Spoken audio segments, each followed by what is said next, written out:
Scientists discovered something Atlantis-like near Australia. There used to be an entire continent that's now underwater. Here's what happened to it. Around 70,000 years ago, during the last ice age, there was a huge landmass called Sahul. It was located in the southwestern Pacific Ocean.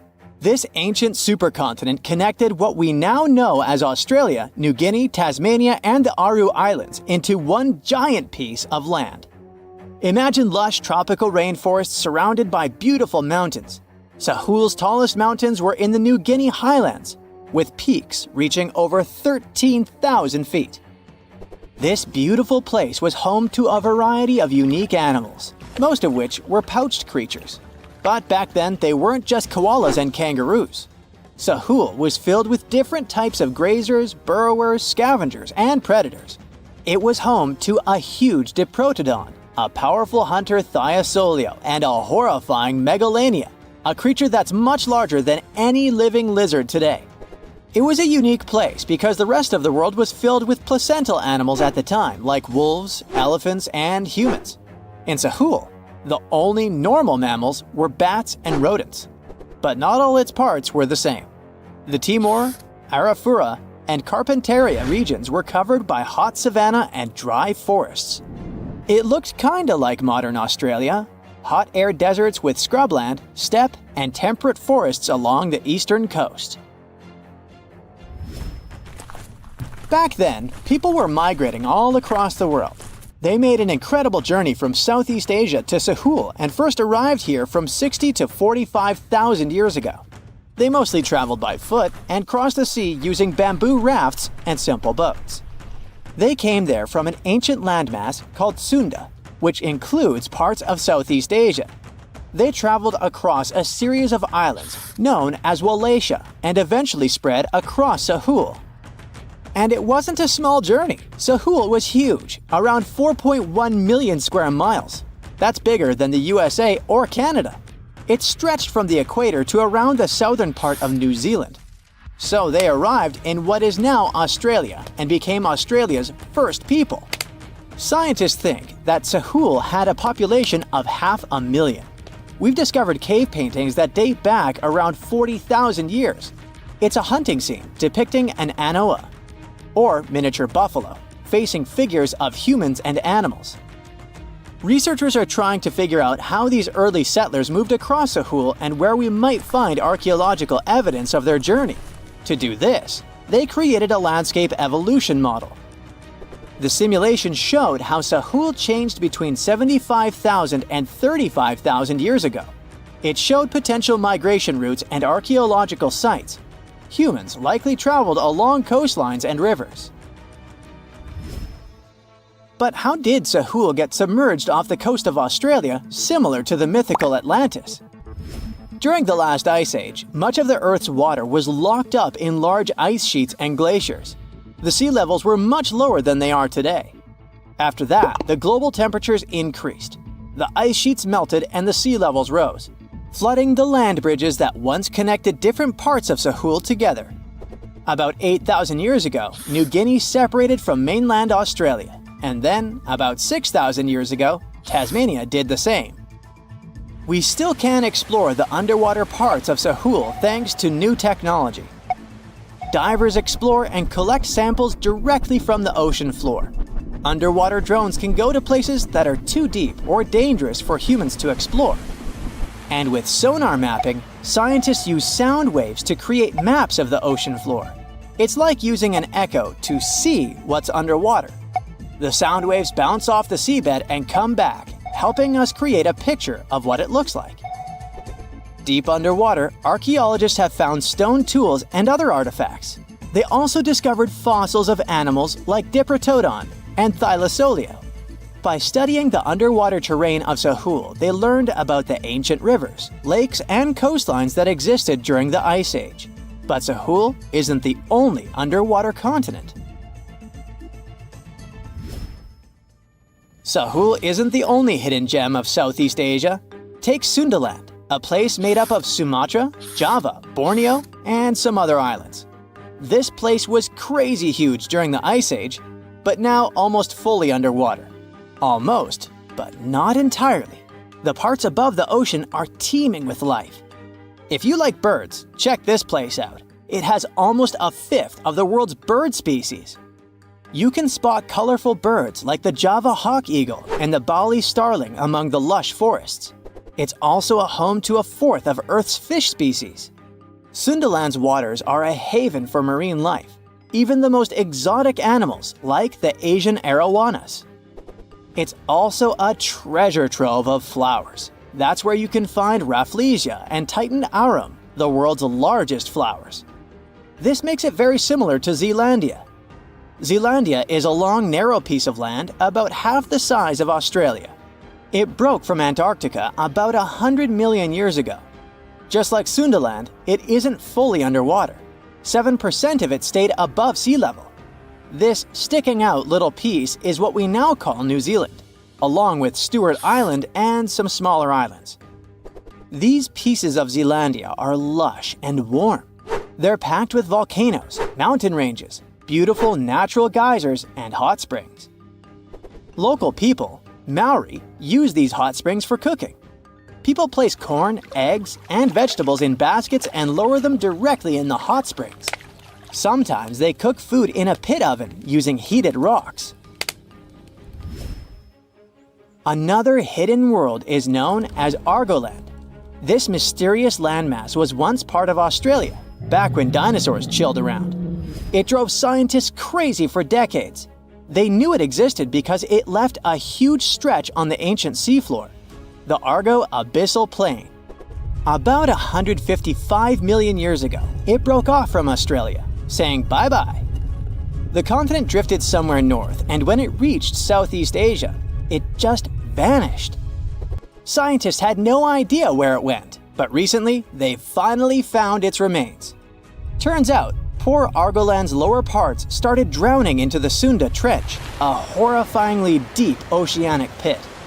The Earth's crust sunk into the mantle. Meanwhile, the upper parts of Argoland were pushed upward, grabbing the younger rocks on land. Because of this, Argoland broke apart into a bunch of smaller pieces. These pieces formed parts of Borneo, Java, Sulawesi, and other regions. The remains are buried under Indonesia and Myanmar. Imagine a colossal landmass the size of Greenland, Greater Adria. Its journey began about 240 million years ago when it broke away from the supercontinent Gondwana. It started moving north, and after 100 million years of enjoying the warm seas, it suddenly crashed into Europe and shattered into pieces. Most of these pieces went deep into the Earth's mantle, but some were scraped off and became part of mountain ranges like the Alps. Today, the remnants of Greater Adria are scattered across more than 30 countries, from Spain to Iran. That's why they're hard to look for. Seychelles was also once part of Gondwana. Yep, these idyllic islands are sitting atop of the ancient continent. We know a lot about it because of its fascinating granite outcrops. 100 years ago, Alfred Wegener discovered continental drift, but no one believed him. These granite outcrops helped him prove that he's not crazy and that tectonic plates really are moving. The Seychelles broke off from India and Madagascar and eventually became a sad loner in the Indian Ocean. This probably happened because of some insanely active volcanoes in the Deccan Traps.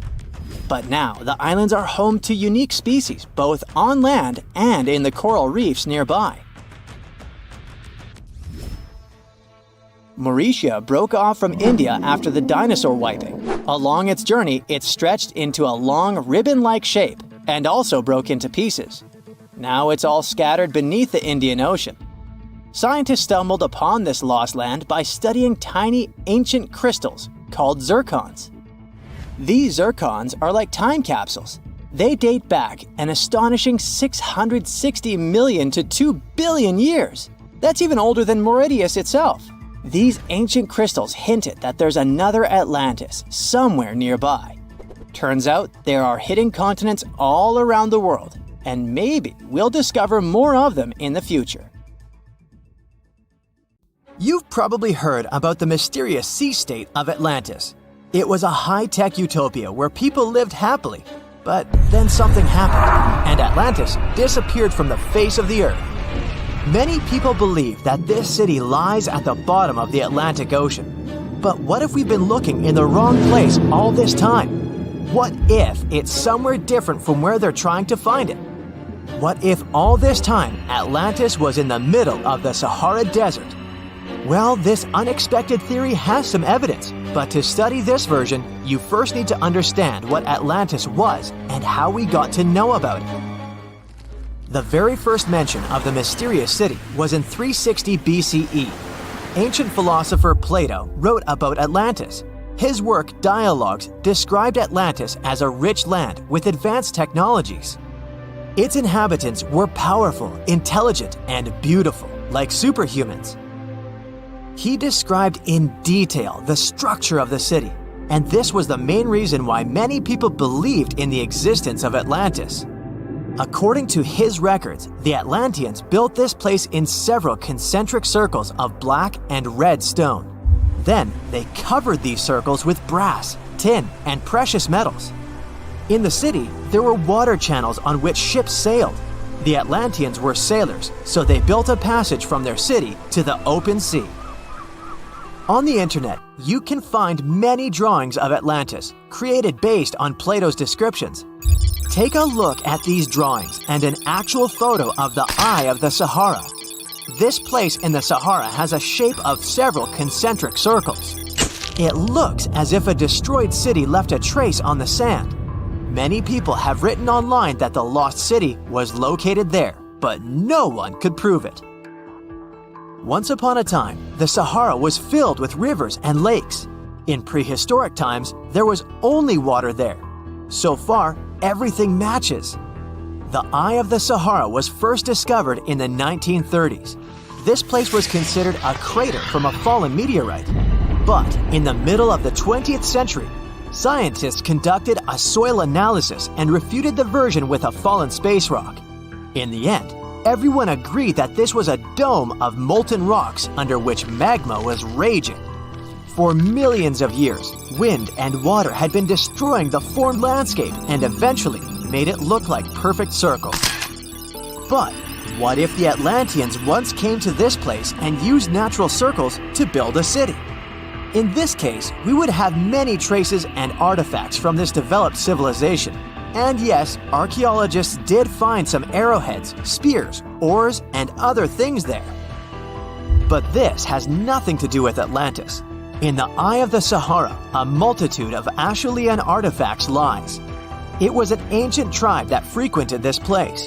For the first time, Acheulean tools appeared more than 1.5 million years ago. Some of the items found there may be 130,000 years old, and according to the records, Atlantis existed about 12,000 years ago. Archaeologists found no artificial structures in this place. There was also no debris or traces of a large city. People would have found some stuff if a big city with advanced technologies had existed here. The main supporter of this idea was one YouTube channel. It collected 1 million views and attracted the attention of many historians and anthropologists. The theory that the Eye of the Sahara is Atlantis was quickly refuted. People found too many discrepancies between this place and the description of Atlantis. The author tried to catch the viewer's attention by presenting external similarities between the natural landscape and the fictional ancient city. Another popular theory claims that Atlantis was a real continent located off the Bahamas, but then this city was swallowed up by the Bermuda Triangle. According to this legend, the city ruins still lie at the bottom of the triangle, but there's no confirmation of this theory either. Writer Charles Berlitz invented it. Adherents of this theory claim that the walls and streets in the western part of the Bahamas might be the ruins of Atlantis. But scientists disagree. They have proven that these walls are natural formations of coastal rocks. There are also rumors that the story of Atlantis was inspired by an actual historical catastrophe, the Black Sea Flood. This is the Bosporus, a strait in Turkey connecting the Black Sea and the Sea of Marmara. Around 5600 BCE, The Black Sea was twice as small as it is now and had many cities on its shores. Unfortunately, a huge flood destroyed this flourishing civilization. Within a year, cities descended underwater, and surviving inhabitants moved to foreign lands and spread stories about the flood.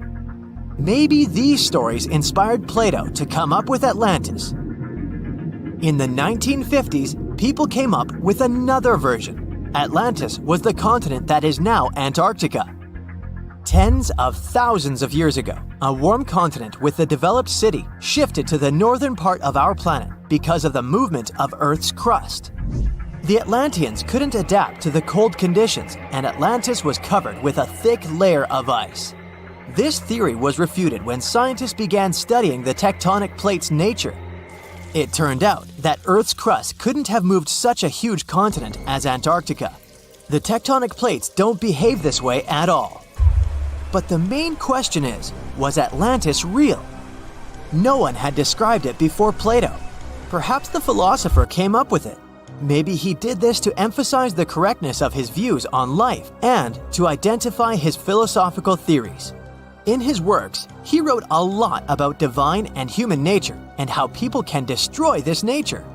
He spoke of decaying ideal societies because of immoral behavior and vices. The Atlanteans were once moral, spiritual people who created a utopia, but then they became greedy and mean. They destroyed their inner nature, and for this, they had to witness the destruction of their city. One night, fires and earthquakes hit Atlantis and plunged the city into the sea. The higher powers punished people for their immoral behavior, and Plato also wanted everyone to be afraid of moral decay. But judging by the descriptions of the earthquakes and fire, it may seem that Atlantis was destroyed by a volcanic eruption, as it was with the ancient Roman city of Pompeii. And such destructions have happened pretty often throughout history. Natural disasters ruined many developed cities. One of the most famous cases occurred in 1100 BCE in the Mediterranean Sea, when a volcanic eruption destroyed the highly developed Minoan society. The Minoan society existed for about 2,000 years. These people mostly lived on the islands of Crete and Santorini, located north of Crete. The Minoans had beautiful houses, a sewage system, and a developed economy. They were engaged in agriculture, grew fruits and vegetables, painted frescoes, and made jewelry. They were the first people to found the thalassocracy, an empire based on the sea. They lived off of fishing, piracy, and maritime trade. At the time, they performed cruel rituals, and their way of life was far from moral. They were used to earthquakes on the island of Santorini, so they reinforced the walls of the city with wooden beams, but they didn't know what a volcanic eruption was. And when the sulfur smell appeared in the air, they didn't suspect the impending catastrophe. When the volcano spilled out tons of lava and ash, all the residents of Santorini abandoned their homes and tried to escape, but they couldn't. The eruption and earthquake triggered a tsunami. A large wave flooded the coastal part of the island of Crete. This hit the economy of the Minoans hard and destroyed their port harbor. Then, foreigners attacked Crete and finally destroyed the developed civilization. Some historians think that Plato could have referred to the Minoan Empire when describing Atlantis. Using their example, he showed how immoral actions could destroy people. The Azores are 9 islands in the Atlantic Ocean, sitting about a third of the way from Europe to North America. A history textbook will tell you that the Portuguese explorers discovered this beautiful archipelago in the 15th century. Until then, they were uninhabited. The islands still belong to Portugal, so there seems to be no controversy or mystery here, except for the fact that some researchers think the Azores were home to an ancient civilization from thousands of years ago. Others support the idea that the famous Atlantis itself was here.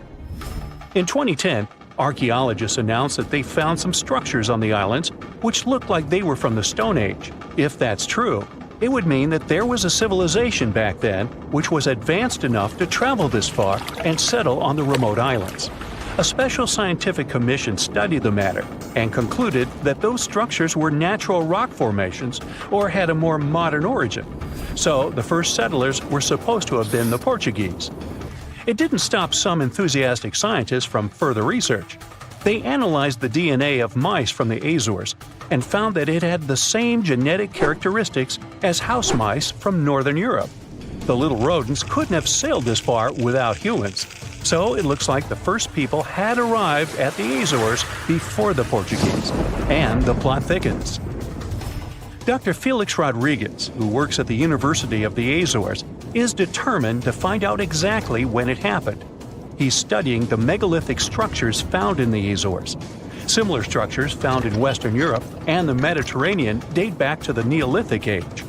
According to Dr. Rodriguez, the oldest findings are from 4,200 years ago. It's not clear when civilizations left them. The professor identified 7 megalithic structures in one complex as dolmens for the deceased. The cavities are all cylindrical in shape and definitely don't look like a natural formation. The material from the cavities turned out to be at least 2,500 years old. There are also some pieces of ceramics that seem to be even older. It looks like the rocks in the area had been lifted. You can see it by the small waves left by lava.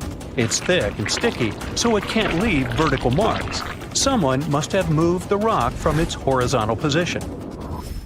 Another interesting finding is some stone anchors with holes found by the sea.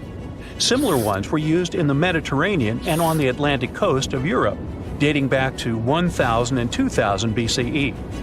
The 15th century Portuguese were advanced sailors and never used stone anchors, only metal ones.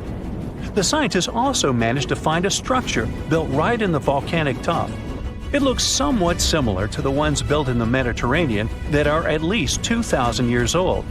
These structures are called columbariums and were used to store the ashes of the deceased. They also found something resembling an oven next to it, so they could be a part of one complex.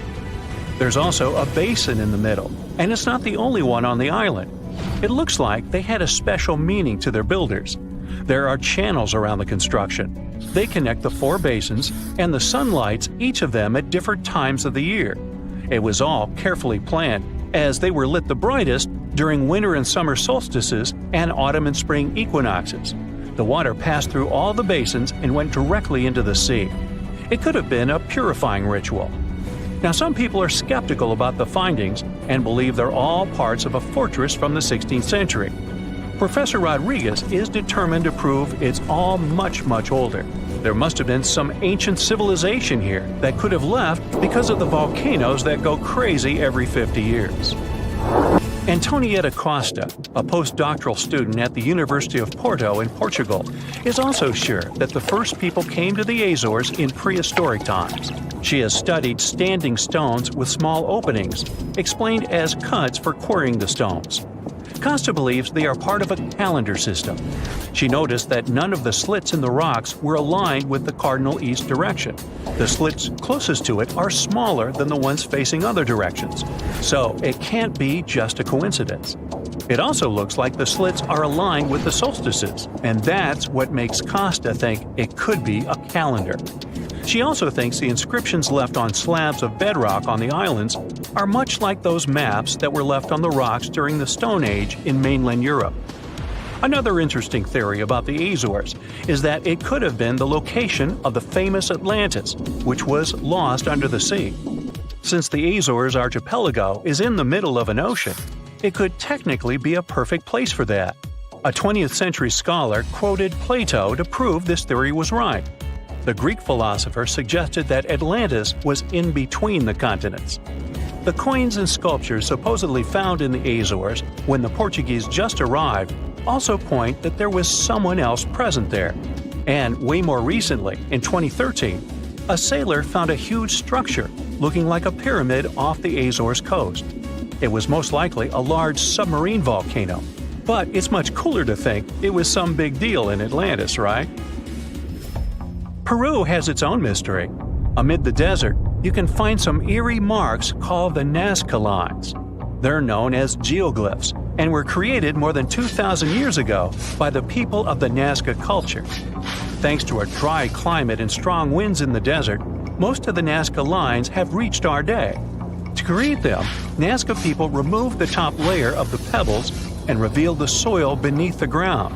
The color of the soil changes from reddish-brown to yellowish-gray, so the lines always look different. Most of the geoglyphs depict plants and animals. You can clearly see a monkey, a whale, a condor, a hummingbird, a spider, various flowers, trees, and other plants. There are also some geometric shapes, such as triangles, trapezoids, and spirals. Since they were discovered in the 1920s, scientists have offered different explanations for the lines. Some say that in Nazca culture, people ascribe special significance to these motifs, so they probably created these shapes for deities in the sky to see. Others believe they were a sort of astronomical calendar, and animal sketches were modeled after groups of stars. This theory was proved wrong, so the purpose of the lines remains a mystery. Another place that leaves many questions is Nimrut Mountain in Turkey. This mountain has a complex of monuments with temples and tombs. It was built by the Kingdom of Commagene, which ruled here around the 1st century BCE. There are statues of King Antiochus, 2 lions, 2 eagles, Zeus, Hercules, and Apollo. Archaeologists found the ruins of this complex at the end of the 19th century. They thought it had been built by the Assyrians. Then, some of the most famous scientists of the time came here and found an inscription in Greek. It had details about the sculptures and the names of important members of the Commagene royal family. It looked like it had been put there for future visitors. The scientists established that the statues used to be full-size figures. Changes in temperature, strong winds, snow, and the bright sun didn't leave them a chance to last in all their original glory. Plus, the complex is in an earthquake zone, so all you can see now is mostly the heads of the statues. They look incredibly complex and large for their time. The biggest question is, how did the people who lived thousands of years ago manage to create such huge sculptures on top of the mountain? It's obvious that they worked on shaping the limestone blocks up there and not on the ground. So, stay tuned. We'll keep an eye on this. Imagine you're a movie director looking for beautiful landscapes to shoot a movie. You walk along the picturesque Paraná River and find a perfectly round island in its delta. It's slightly larger than a soccer field. You come back a few days later and see that the island has changed its position. It's moved a little to the side and spun around its axis. This is what happened to Argentinian director Sergio Newspiller in 2016. He discovered an island that constantly moves around its axis. He called it the Eye. If you look at it from a bird's eye view, you'll see that it's similar to a slowly moving eye. It's like nature itself is looking at you. The doctor forgot about his initial movie idea and decided to make a documentary about this island. You can find the Eye in the northeastern part of Argentina, or you can open Google Maps and type El Hoyo to see it. No one had known much about this place before the director found it.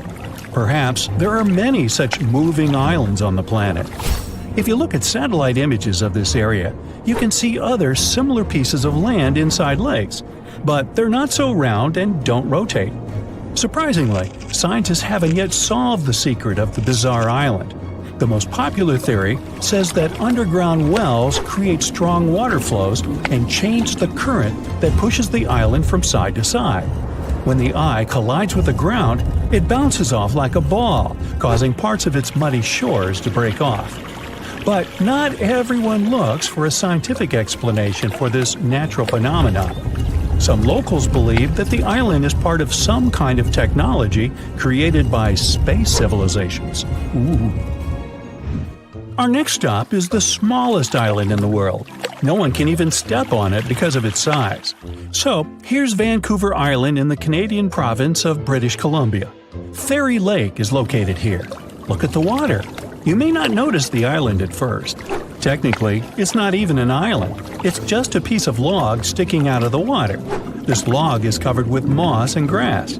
But the most incredible thing is that a tiny Douglas fir grows on this piece of wood. The photo of this tree has won many awards and became famous worldwide. It shows how desperately nature can strive for survival. Every day, many tourists sail around this island and get inspiration from it. The next island looks ominous and lifeless. It's the perfect place to build a hut and write horror novels using an old typewriter. The place is called Ball's Pyramid. It's located in the waters of Australia in the Tasman Sea. You can see this colossal fin sticking out of the water from afar. This is a sharp stone ridge with a height of 1,800 feet, almost twice the size of the Eiffel Tower, in the center of an uninhabited volcanic island. It's dangerous to approach the place and step ashore because of its slippery stone surface. Scientists come here with special equipment and probably some good boots with traction. The purpose of their visits is a mystery that lies in the heart of the ridge. It was first discovered in 1788. The navigators who found it considered the island lifeless, and so it was believed for more than 200 years. But then, in 2001, people decided to examine the place again. A group of scientists arrived there and found one of the rarest insects in the world. At the height of more than 100 feet, a small bush grew. A colony of land lobsters, also called walking sausages, was hiding there. These are critters from the family of stick insects. They look pretty creepy, since each of them is about 6 inches in size, which is the average size of a sausage. The bodies of these six-paw beetles are covered with a hard brown shell. Scientists found 27 insects, and their population keeps growing.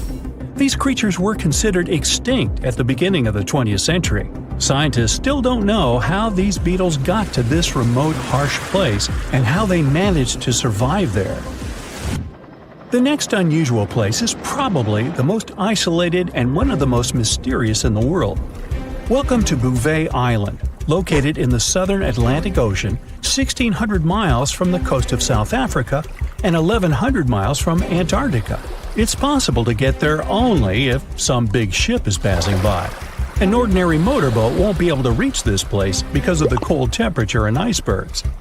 The island is completely covered with ice and has a volcano crater in its center. You won't find anyone living there except penguins and seals.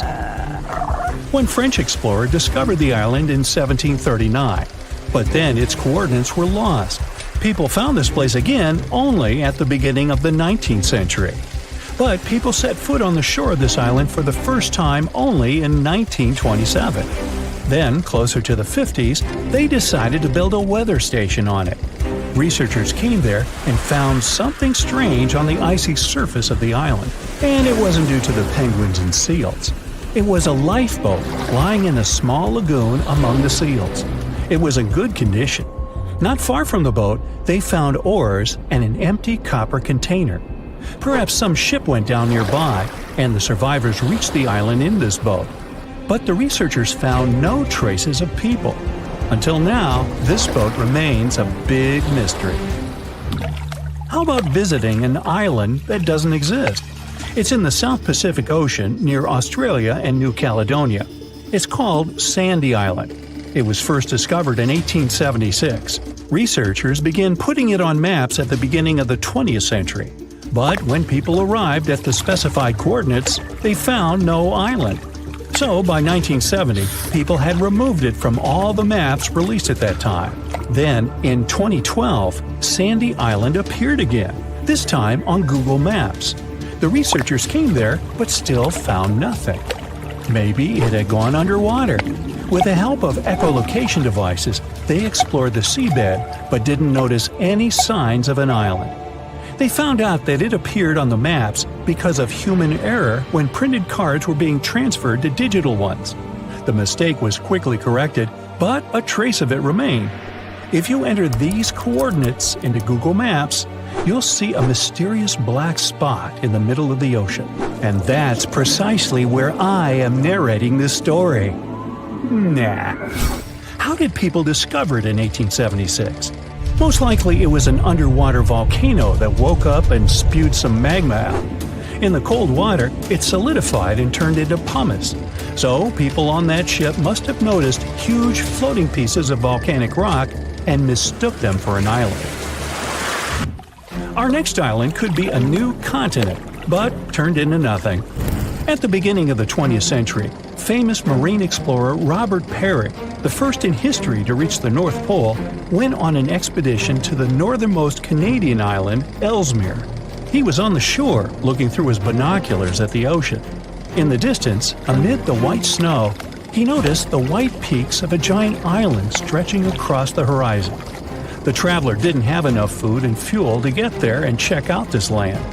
He wrote the coordinates in his diary and went back to the mainland. Together with other researchers, they concluded that he had found not just an island, but a new continent. A few years later, Robert Peary organized a new expedition to that place. But this time, he couldn't find the mysterious icy land. The ship stayed in cold waters for several days, drifting from side to side. The crew was running out of food and fuel. They were about to go back, but then they noticed those snowy peaks again. The joy of discovery was quickly replaced by disappointment. Those peaks were just fog. Under the influence of cold air and the sun's rays, the fog looked like an island at a certain angle. When the ship approached it, the island dissolved like a mirage. Oh well. Well, you're on a ship when you notice some water foaming nearby. It looks as if a huge vessel has just sunk there, but you don't see any debris. Steam is rising over the water and large bubbles appear on the surface. In a couple of minutes, you see a small piece of land appear right in front of your eyes. It's releasing flames and lava. Millions of gallons of water evaporate in the mouth of the volcano. Frightened, you get away from this place. For the next 3 years, the small island covered with volcanoes will be slowly emerging from the water. Every day, it'll erupt and fill the sky with black ash. When the ash settles, it'll get mixed with the water and form the shore. This eruption lasted 3 years, and finally, by 1967, the island of Surtsey on the southern coast of Iceland was fully formed. Surtsey is one of the few islands that have emerged from the depth to the surface of the sea. But it's almost impossible to get here. The island has a unique ecological system, and scientists want to find out how it's going to develop without human influence. Only a few people from all over the world have permission to walk around the island. This next place looks unwelcome from afar. We're now in Australia, in the Tasman Sea. Here, a huge ridge resembling a sharp fin of a giant shark sticks out of the water. The height of this mountain is 1,800 feet, which is almost twice the height of the Eiffel Tower. This place is called Ball's Pyramid. It's located in the center of an uninhabited volcanic island. It's difficult to get here because of the inaccessible rocky landscape of the place. The island was first discovered in 1788. At that time, I wasn't around then, it was considered barren and devoid of life.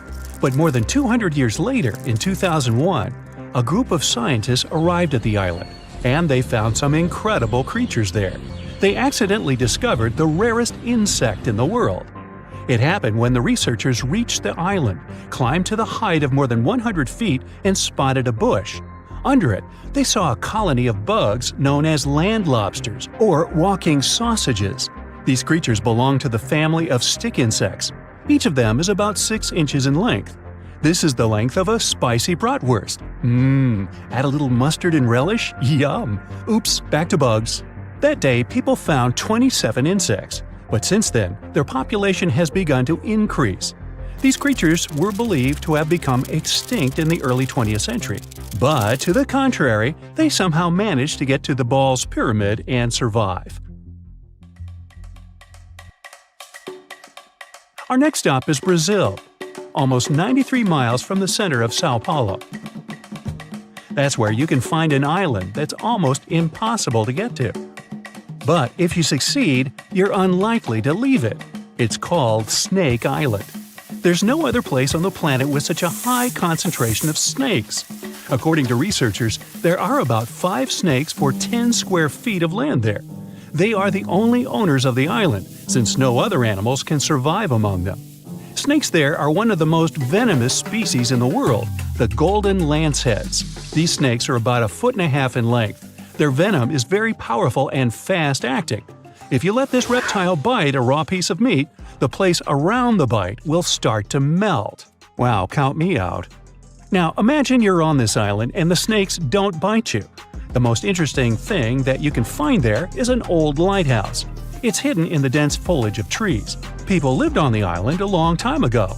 Rumor has it that the last keepers were in the lighthouse when snakes broke in. No one has lived there ever since. How these unique snakes appeared on the island is still a mystery. The most popular legend claims that a pirate came there a long time ago. He hid a treasure somewhere on the island. Then he left the snakes in the spot where the chest was hidden. The pirate hoped the reptiles would scare people away from his gold coins and jewelry. Since then, a few snakes have managed to increase their population thousands of times, and some of them, reportedly, are wearing jewelry. Nah, not really. If you ever wanted to get to the island for some reason, the patrol services would stop you. Only a few people in special protective suits can get there to conduct scientific research.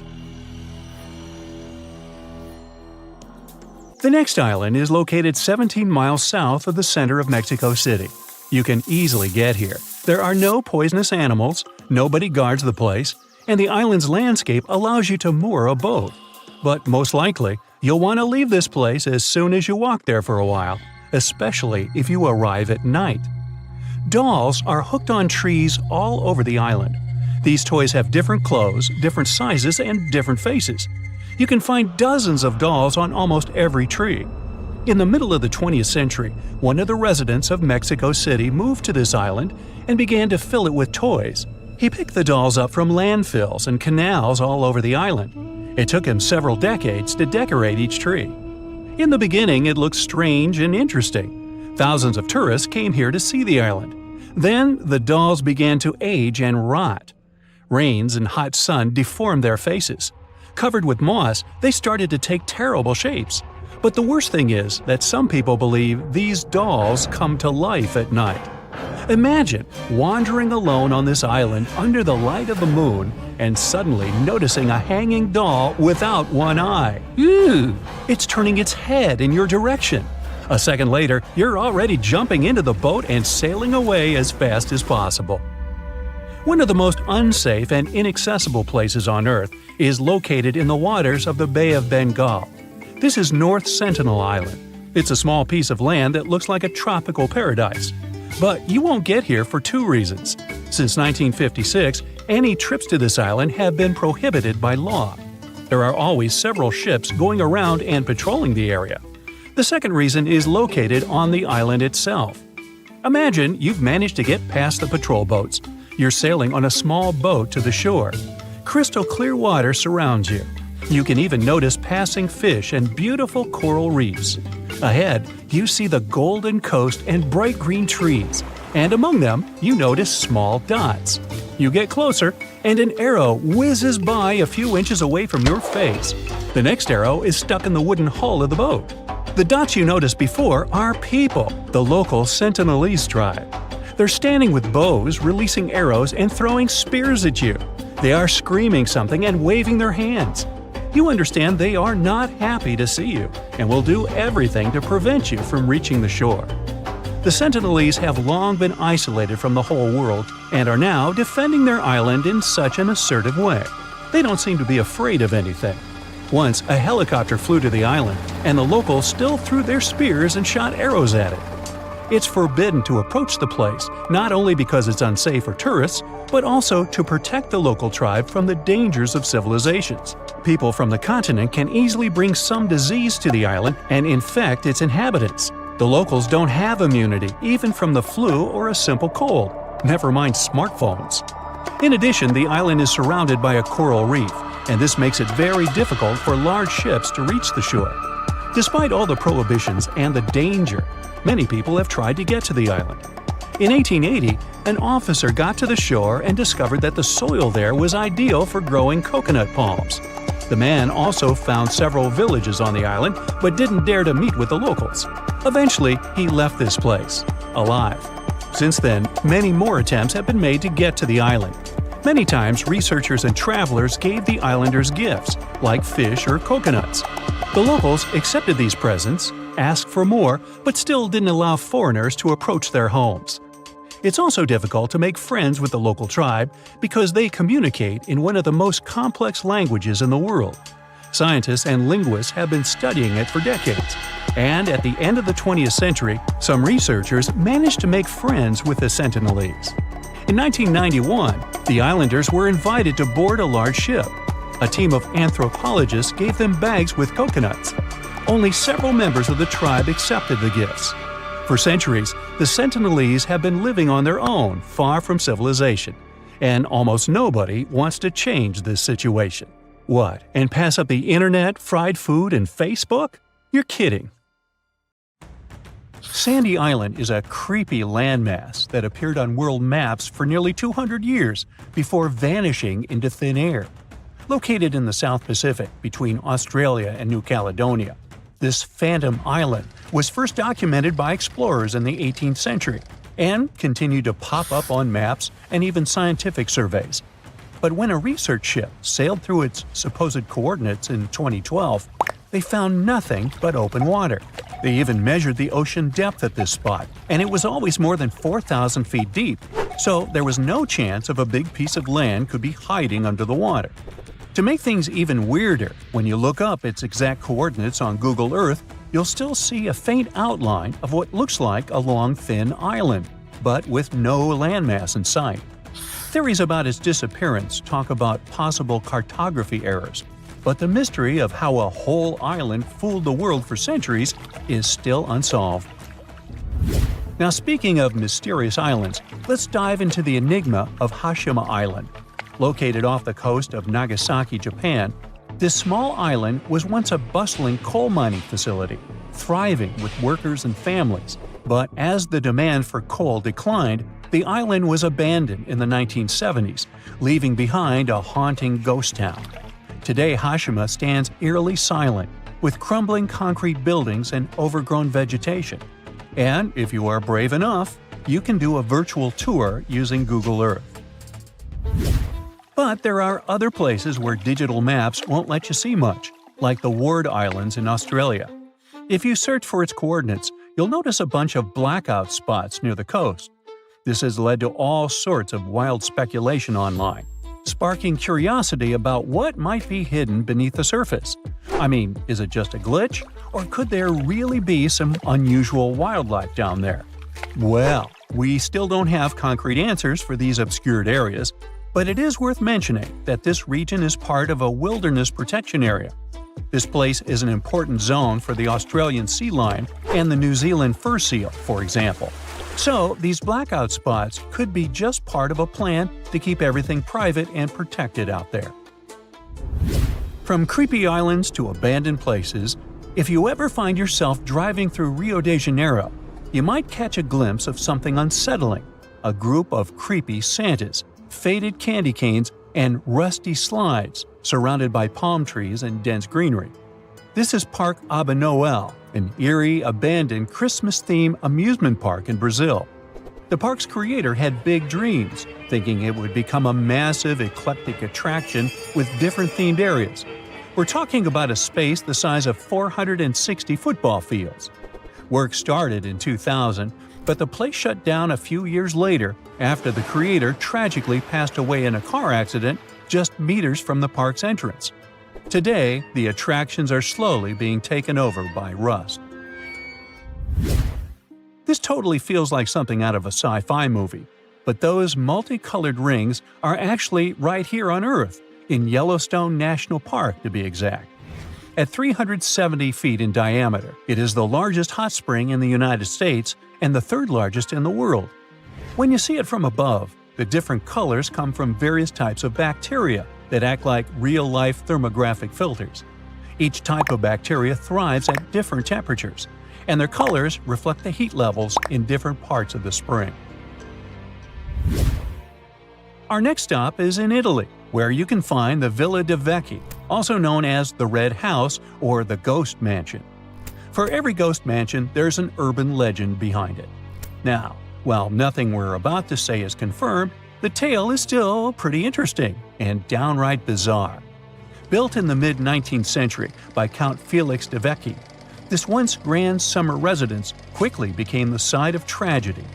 The Count's wife passed away under mysterious circumstances, and his daughter disappeared, never to be seen again. Devastated, the Count is said to have spent his remaining days searching for answers. Over the years, the mansion fell into ruin, with local legends adding to its haunted reputation.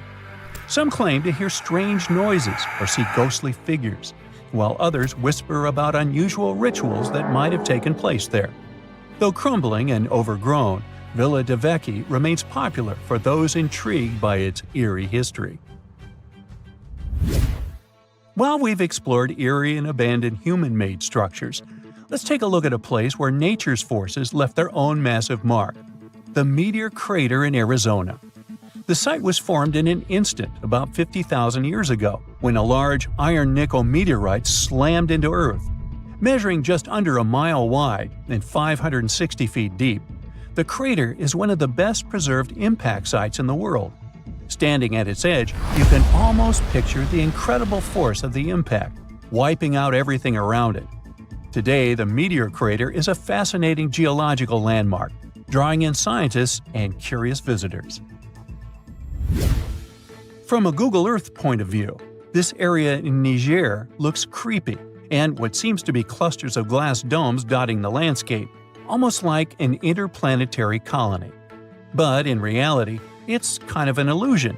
Those domes are actually small semicircular pits, and they're part of the Just Dig It project. Can you dig it? These pits, known as water buns or earth smiles, are dug to capture rainwater and restore dry, degraded land. It's a simple but genius method that helps bring life back to areas suffering from desertification. By trapping water, these buns allow vegetation to grow again, cooling the land and reviving ecosystems. Now, you have probably heard of the famous Nazca lines in Peru, right? We're talking about those massive ancient geoglyphs carved into the desert, which have shapes like a spider, a monkey, and a hummingbird. Well, recently, something similar popped up, and it's got the internet buzzing. This new figure, located at the top of a mountain, looks a lot like a wild boar. While it's super cool to find a potential new geoglyph, the lack of solid info and the not-so-sharp edges make us think it's just a natural formation. It's still pretty intriguing, though. But if you head down south to Chile, that's where you'll actually find a real geoglyph. We're talking about the Atacama Giant, which is around 390 feet tall. What looks like a funny drawing seems to represent some sort of spiritual figure or deity. There's no solid proof of what it actually means, but experts believe this design might have worked as an early astronomical calendar.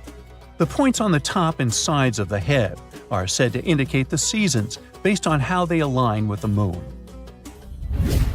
Meanwhile, you might also find some mysterious shipwrecks while exploring Google Earth, like the MV Plassey in Ireland. This ship met its tragic fate back in 1960, when a heavy storm and strong winds blew it ashore at Finnis Rock, tearing a hole in the vessel's bottom. Water started rushing in from underneath. After some shouting and running in all directions, the crew managed to get out of the ship. Today, the vessel's remains are still at Finnis Rock and have become a popular attraction. You can still see its hull, which keeps falling apart over time, making the whole scene even creepier. And we've also got something interesting involving the Titanic. Now, it's true that the ship is really 13,000 feet underwater, so you actually can't see it with satellite cameras. But if you type these coordinates into Google Earth, you'll find the spot of the Titanic accident. It's not that creepy of a place. I mean, it's really just a huge expanse of blue. But still, it's pretty interesting to get the big picture of how they seem so far from everything on that tragic night when the ship went down.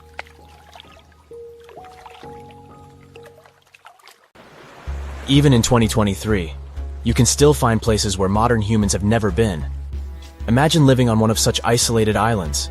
You wouldn't know about modern civilization or have seen a person from the outside world. One such island is located in the Bay of Bengal in India. It's called North Sentinel Island, and getting there is strictly forbidden by law since the mid-20th century.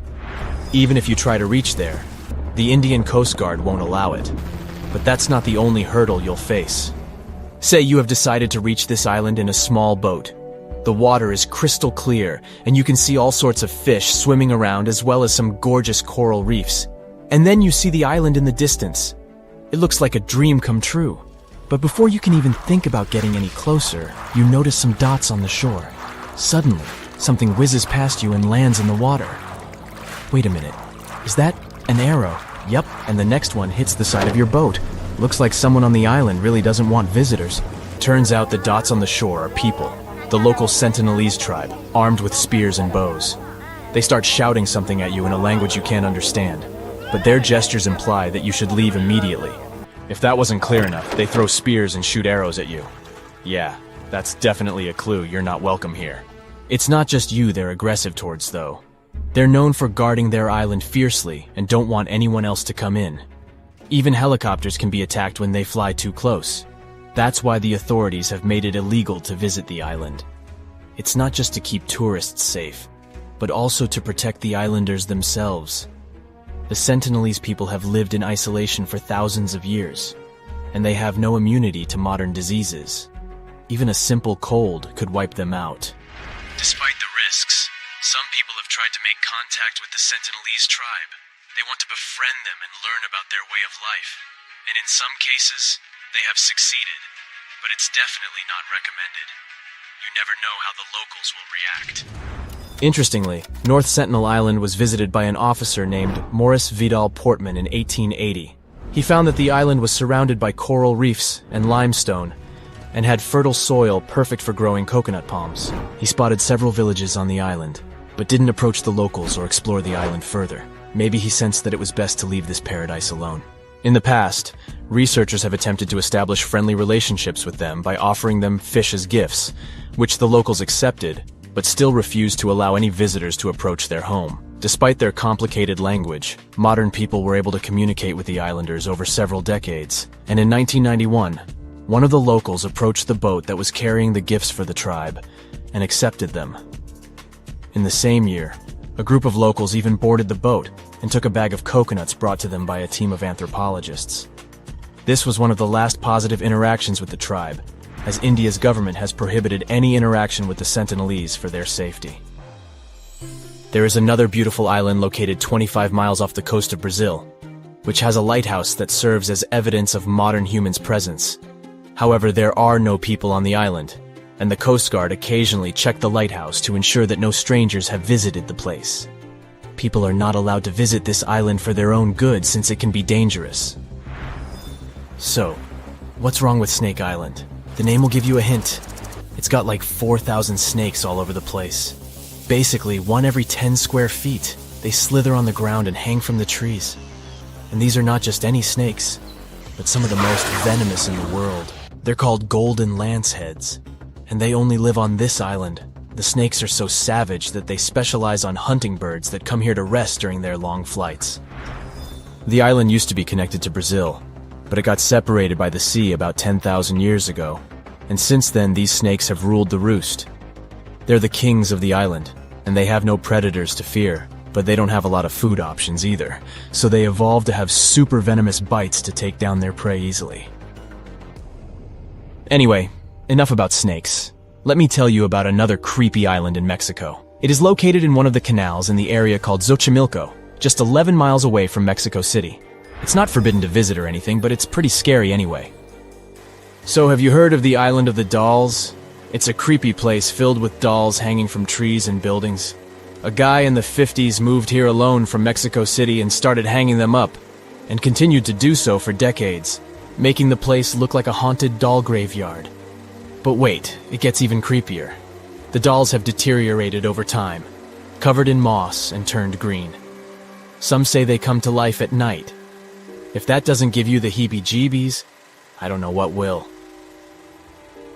Now let me tell you about Bouvet Island, one of the most mysterious places on Earth. It's located in the South Atlantic Ocean, 1,600 miles away from South Africa and 1,100 miles from Antarctica. It's super difficult to reach, and normally you can only do so from large ships passing by. The island is almost entirely covered by a glacier, and at its center, there is a volcanic crater. The only inhabitants of this place are penguins and seals. It's a perfect location for someone who wants to be alone, away from civilization. It was discovered in 1739 by a French explorer, but they didn't write down the location, so for almost 70 years nobody knew where it was. In the early 19th century, it was rediscovered, but it wasn't until 1927 that someone actually set foot on its shores. Fast forward to the mid-20th century, and some people decide to build a weather station there. When they arrived, they found something super weird. An empty lifeboat just chilling in a lagoon with a bunch of seals. It was in good shape, and there were oars and a buoyancy tank nearby. There weren't any markings or signs of who it belonged to, but it seemed like whoever had been on it had escaped from a wrecked ship. Strange thing though, there were no footprints or signs of people on the island, so where did the sailors go? Nobody knows. Let's finish with a completely safe and cute island in the Bahamas called Pig Beach. It's not the official name of the place, but everyone calls it this way because the island is home to lots of pigs. They spend their days swimming, sunbathing on the beach, exploring the jungle, and begging tourists for food. What's really cool is that you can stay at a hotel on a nearby island and take a boat to visit the pigs. They're super friendly and love attention, especially when there's food involved. And thanks to the kindness of tourists and locals, these cute little pink and brown piglets are able to survive on the island. No one knows for sure how the pigs ended up on the island. According to legend, they survived a shipwreck and swam to safety on Pig Beach. There are also a few cats and goats on the island, which adds to the animal farm vibes it's giving out. So if you're looking for a unique and adorable experience, Pig Beach is definitely worth a visit. Just remember to bring some snacks for the piggies. There's a tiny island surrounded by the stunning clear Red Sea and a bustling underwater world. Submergence, also known as St. John's Island, has no trees and consists mostly of peridotite, which is rich in peridot. And before you Google it, peridotite is a gemstone that has the nickname the Evening Emerald because of its sparkling green hue. Some historians believe Cleopatra herself loved peridots, and that lady could afford any jewels in the world. Geologists believe peridot forms as a result of the spreading of the seafloor. When the Earth's crust decides to part ways, rocks from deep down get pushed up to the surface.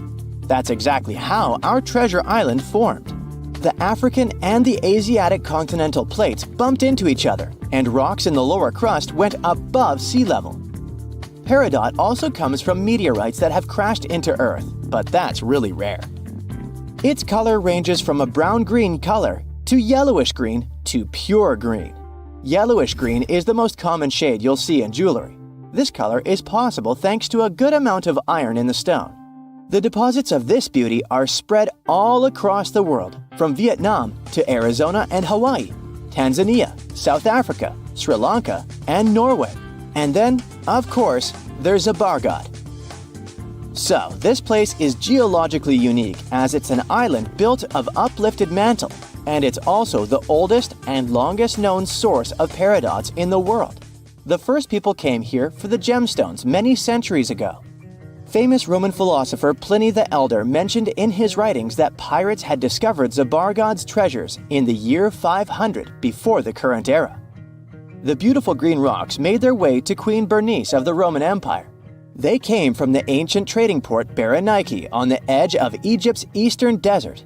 When the city fell in the 6th century, all work stopped, and the island with all its treasures stood alone for hundreds of years. In the 19th century, British explorers found the beautiful green island in the Red Sea and figured out it was the one described by Pliny the Elder a long time ago. Turkey did some mining here in the 20th century. Over just 4 years, they managed to collect over $2 million in peridots. They sent the gemstones to France for cutting. The work conditions on the island were nothing like a tropical fairy tale you could imagine. There was no drinking water for workers, so they had to install a gas-powered water condenser. Now, this territory belongs to the Elba National Park System. Most people come here to see the underwater beauties of the reefs, but if you look above the water, you can still see some beautiful sparkling peridots. If Christmas Island in Australia is on your travel list, plan the trip wisely. If you end up there in October or November when the wet season begins, you won't be able to enjoy a walk around. Red crabs cover the whole island like a blanket. And it's not one of those fluffy blankets you want to wrap yourself into. Over 100 million crabs are on a mission to reach the shore alive, marking a crucial phase in their life cycle. For the majority of the year, these red crabs reside in burrows and rock crevices. They have fruits, berries, fallen leaves, and various organic matter to keep them going. But when the dry season is over and the moon is in a specific phase, They know it's time to go. When they reach the coast of the Indian Ocean after several days of migration, they create deep burrows where females will eventually hatch their eggs. Once the burrows are ready, the male crabs return to the rainforests and the females stay at the beach for at least 12 days to keep the family going. The new parents are so smart, they follow the moon to pick the perfect moment with a milder tide to carry their eggs to the water. Once they hatch, the crabs bring their new family members back inland. There, they wait for the rainy season again to keep the circle of life going. To safeguard this magic, authorities close road in areas where crab migration takes place. Japan has a brand new addition to its archipelago. The world's newest landmass literally popped up in November 2023. This unnamed island is just over 300 feet in diameter. It's made of pumice and tuff left by an undersea volcano that kicked off its eruptions in October.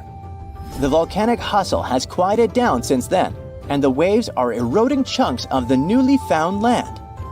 Without lava flows to create a sturdy protective crust over the soft volcanic debris, the future of this freshly formed island is unstable.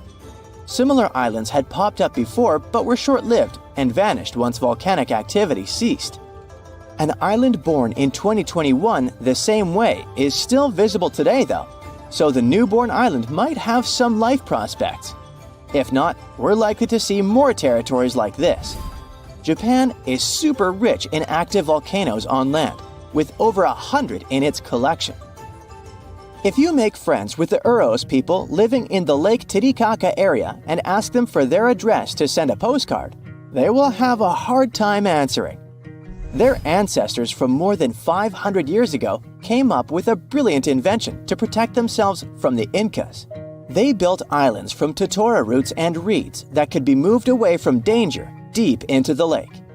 Totora plants help the local community a lot since it's water resistant and is used for all sorts of things, from building boats to roofs and mattresses. The islets are even edible, and the flowers of the plant they're made of are used for tea. So there are around 120 islets still preserved, and over 1,000 people can live on them. From 2 to 6 families share one islet home. Since there's no need to run away from the Incas anymore, they need to make sure the islets stay in one place. Every 15 to 20 days, the reeds forming the islets decay and need to be replaced.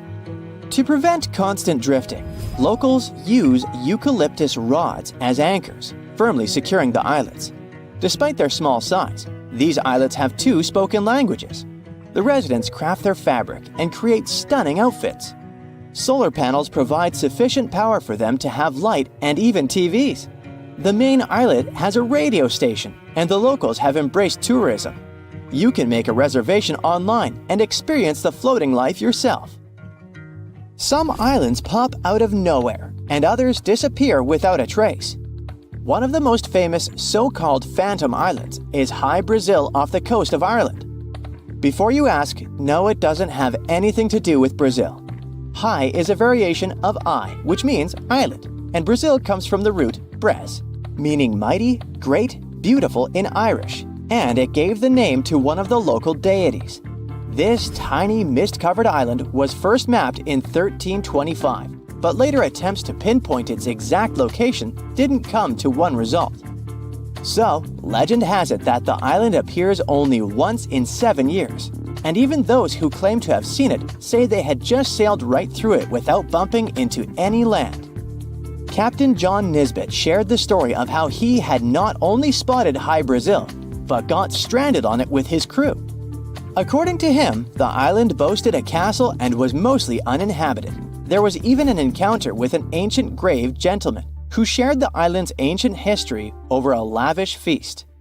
In the late 15th century, a series of expeditions set sail from Bristol to find the famous island.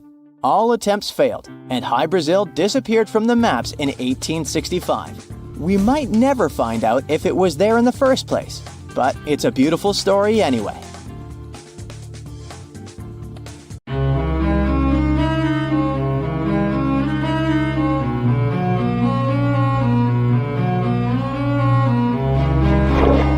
Question for you. Do you think Atlantis could be real?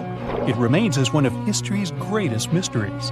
The legend began with Plato all the way back in ancient Greece, the tale of a civilization that formed and prospered before our own. Atlantis was supposedly a highly technological society, much like the Mayans. But, as the legend says, due to the people's greed, they were punished by a flood that destroyed and submerged their cities. Different theories try to guess Atlantis' location. Some say it was in the Mediterranean Sea. Some say it's beneath the Bermuda Triangle. But, as science has shown us, Atlantis may be only an allegory for humankind. Today, you'll discover several amazing underwater cities that you have never heard of. They existed indeed and are not just a myth. We're taking you on an excursion to the underwater city of Baia, which is on the coast of Italy. Known as the Las Vegas of the Roman Empire, Baia was a resort city. The Roman elite traveled there for recreation. Imagine an open-air spa. That was Baia. You can visit the submerged town by scuba diving and get close to that perfectly preserved, magnificent Roman sculpture, a true underwater wonder. You can spot the crumbled temples and buildings through glass-bottom boats. This is a moss-covered museum in Claudio's Nymphaeum. To your left, you can see a collection of classical Greek statues. Swimming down the Via Herculeana, you'll arrive at Villa Aprotio. Villas are Italian-style houses, and here you can admire their original marble floors. Notice the black and white patterns and the astounding shapes they make. Next, you'll arrive at Portus Julius. Can you see the collapsing wall structures at the bottom of the seafloor? You'll see well-preserved columns and limestone floors. Behold the ruins of the thermal baths of Lacus. The remaining multicolored mosaics are something great to see. You'll see their orange, blue, and green tiles if you get close enough. At Pisoni's Villa Pila, you'll see 25 preserved Roman pillars. Notice the arches, the frescoes nearby, and the magnitude of this well-kept treasure. The city was located over natural volcanic vents, so there were hot springs to be used at will. People went there looking to have an excellent time. And when I say people, I mean some of the great Roman emperors we learn about in school: Nero, Cicero, Caesar. But around the 8th century, the city was sacked and the luxurious town was abandoned. Slowly, the water level rose and the city started to drown. You are on a summer vacation off the coast of Greece, 4 hours outside of Athens, in the Peloponnese Peninsula on Pavlo Petri. You dust off your snorkel and head for a free dive on a bright sunny day. Sometime into the dive, you start noticing patterns on the seabed. 13 feet below the surface, the outline of familiar objects starts to appear, one by one. As you continue swimming, what looks like the outline of an entire city emerges before your eyes. You wonder, how could water have taken the whole city? Rocks are perfectly aligned into what appears to be the foundation of a building. Nicholas Fleming, a British oceanographer on vacation in Greece, was the person that discovered Pavlo Petri. He was documenting the seafloor artifacts. The team found the site filled with pots, storage vessels, and tools. A quern stone, for instance, is a tool used for grinding grains and turning them into flour. Multiple amphoras, which were found then, indicate that this settlement dated back to the Bronze Age, 5,500 years ago, when people started living in towns. The settlement is believed to have lasted for over 2,400 years. Pavlo Petri is considered today the oldest submerged town yet found, and it's impressive that it wasn't a simple village. It was a vibrant port city with stone-built buildings, a marketplace, streets, and even squares. Let's continue our exploration and find secrets in other underwater cities. You are diving off the coast of the Ryukyu Islands. Pacific waters are far from smooth. There's a strong current pulling you into the deep sea. Suddenly, you see a huge structure thanks to the sunlight shining down on the seabed. At first, it looks like Machu Picchu's ruins across the globe in Peru. As you approach it, you slowly figure out its form. A pyramid-shaped structure, arches, staircases. It's something that could have easily been a palace or castle. Could this also be a sign of human activity? What you just saw is known today as the Yonaguni Monument. It also goes by the name of Japan's Atlantis. The entire monument is about the size of 5 football fields and the height of a 5-story building. Its most surprising feature is its expansive terraces that host large crowd gatherings. Explorers and scientists believe that Yonaguni dates back to 10,000 years ago. But whether it is a man-made structure or a natural formation is still under debate. For Japan's top marine geologist, Professor Masaki Kimura, Yonaguni is the heritage of a lost civilization. Kimura has dived into exploring the ruins over 100 times over the past 10 years. According to him, there are clear signs of human activity down there. The Triangle Pool, located on the monument's surface, is a triangle-shaped concave that is a historical symbol of water fountains in the region. There is also a giant turtle carved on the eastern side of the structure. And according to Kimura, turtles have an important cultural meaning. Several pieces of stone tools have been recovered from the site. Their estimated age dates back to 10,000 years ago. However, not all scientists are convinced of the same. For many, Yonaguni is the result of thousands of years of erosion. The fact that the monument is composed of one massive rock leads them to believe that it is not human-made.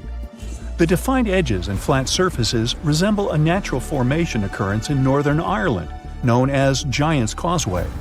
A series of interlocking basalt columns look like the ruins of a palace, but they were the result of volcanic activity in the region.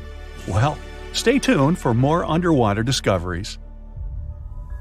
The next stop on our voyage is one of today's most famous underwater cities that has turned into an underwater archaeological park. The city of Port Royal in Jamaica exists today only below the surface. But in 1692, it was one of the wealthiest cities in the Western Hemisphere. Port Royal was the center of the British Empire at the time, and an important trade city that attracted people from all over. It was also home to real-life pirates of the Caribbean. On the morning of June 7, 1692, the people of Port Royal met a different fate than they probably expected. The bars and restaurants beaming with life woke up shaking. People were taken out of bed with the power of a massive earthquake, estimated today at 7.5 on the Richter scale. One survivor says he saw the earth opening up and swallowing the town whole. What he said could be true, as the city was mainly built over sand. The ground sucked buildings, roads, and everyone above. Geysers erupted, and finally, waves as big as 10-story-high buildings hit the city. About 33 acres of the city disappeared underwater, and amazingly, most of its 17th century remains lie in good condition under 40 feet of water. In the ruins, archaeologists have found taverns, storage rooms, kitchens, and recreational buildings used for diverse purposes. You can see a grand lion statue, a submerged bridge, and many picturesque arches. Now, do you fancy a trip to India? Just outside its coast lies another sunken marvel. A site known as the Lost City of Cambay is located on the Gulf of a similar name. It remained hidden until 2001, when the National Institute of Ocean Technology did a routine water assessment. With sonar technology, which sends a wave of sound to the bottom of the sea, they found something far beneath the surface.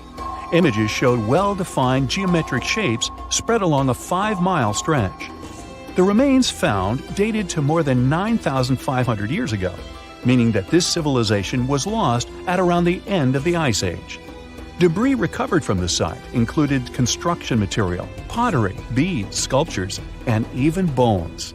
Scientists argue whether these artifacts are indeed from the site, but if they truly are, then the lost city of Cambay would be the oldest civilization in the world. Question for you. Does the island of Hy-Brasil sound familiar?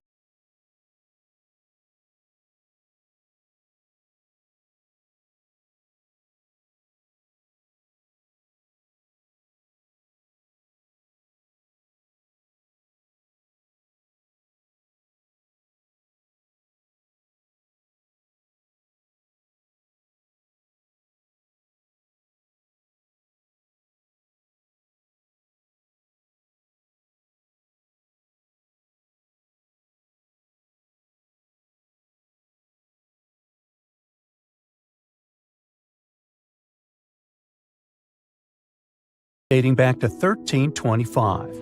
One cartographer, for example, placed it west of Ireland, while subsequent sailing charts have shown it more specifically southwest of Galway Bay. Now, here's where things get even weirder. Two people have claimed to have found the island on their separate voyages. They returned home with almost identical descriptions of Hy-Brasil, which they dubbed the Promised Land. A Catalan map from around 1480 also places the island in the southwest of Ireland, confirming a similar location for this mythical place. Now, here's the craziest part of all.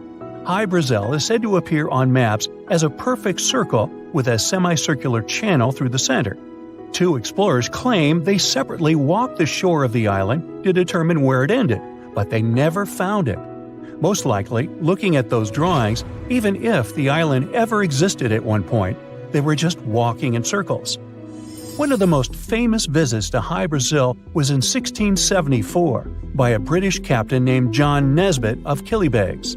He and his crew were in familiar waters west of Ireland when the fog suddenly appeared in their path. When it lifted, they found themselves dangerously close to rocks. The ship anchored nearby, and 4 crew members rowed ashore to visit Hy-Brasil. They spent a whole day there, and even came back with silver and gold given to them by an old man who they claimed lived there. Legend has it that another sighting of this mythical place was several years later, when a fellow claimed to have met an old man who had been there himself. Could he be the same old man from the previous story? Now, this old man remembered spending a couple of days chilling on Hy-Brasil and even seeing on the horizon some familiar places from the west coast of Ireland while walking on its shores. Another man went on a trip in 1872 to find this mysterious island, and he swore he had seen it too. It was right there in front of him. But then, as quick as a wink, it vanished into thin air. Was this island ever real? That's up for debate.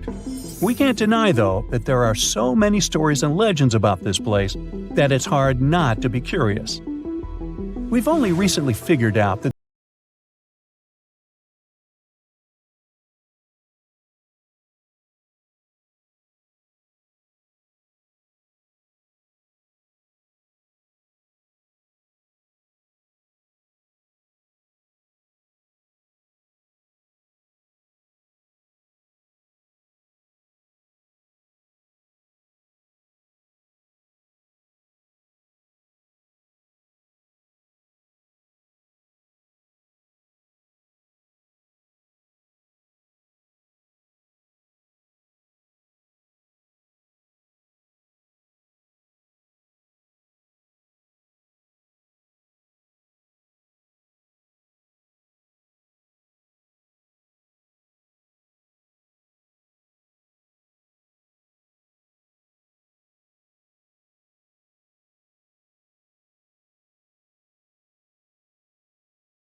about another fictitious island, a tale about a fellow named Robert Perry. You see, back in the day, Perry was trying to gather some money to fund his much-wanted Arctic expedition. So, what does he do? Well, he decides to create a whole new island out of thin air. Talk about creative marketing, or a scam, take your pick. Perry called this mythical island Crockerland, after his pal George Crocker, who had given him some money for one of his previous expeditions.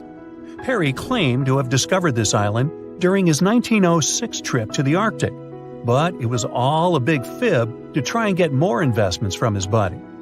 Perry even went so far as to write a book about his fake discovery called Nearest the Pole. Surprisingly, people did fall for it. Other explorers even started searching for the fictitious island. Despite it never existing at all, Crockerland appeared on maps created between 1910 and 1913. It was even referred to as a whole continent in some circles. People were so intrigued, they even named it the Lost Atlantis of the North. Eventually, Perry's little scheme was uncovered, and the truth about Crockerland was revealed. This next mysterious island also seems to enjoy playing hide-and-seek with its visitors. Back in 1821, a man claimed he stumbled upon an island close to Antarctica and decided to give it a special name, Emerald Island, after his ship. But this island seems to have a bit of a quirky personality, as it likes to disappear whenever it feels like it, leaving explorers scratching their heads and wondering if they're losing their marbles. Some people claim they've seen the island with their very own eyes, while others say it's nothing but a myth. Some say it moves around like a sneaky ninja, which is why it's so hard to find. Recollections may vary, sure, but here's where things start to get fishy though. Even those who claim to have seen Emerald Island can't seem to agree on what it looks like. Some tell stories about a towering mountain with cliffs, while others insist it's a lush green forest with rolling hills. One captain even claimed it was small and rocky, with no place to land. Despite all the confusion, there have been a couple of interesting incidents around the supposed location of the island.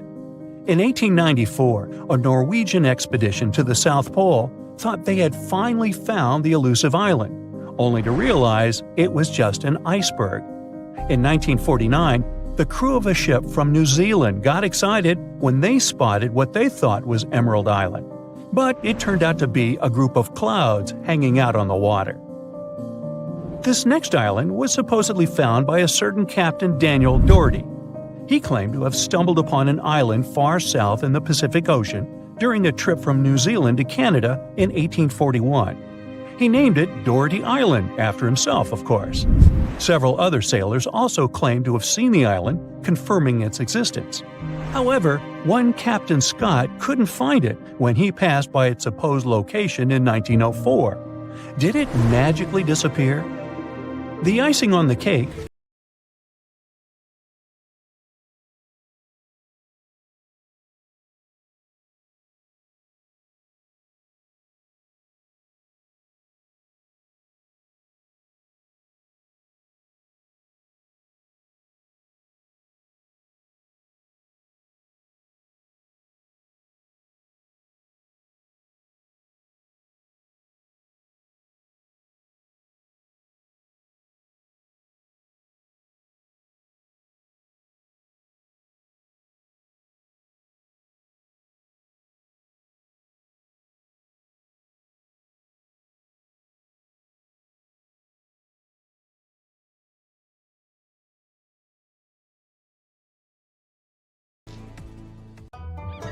It's 2010.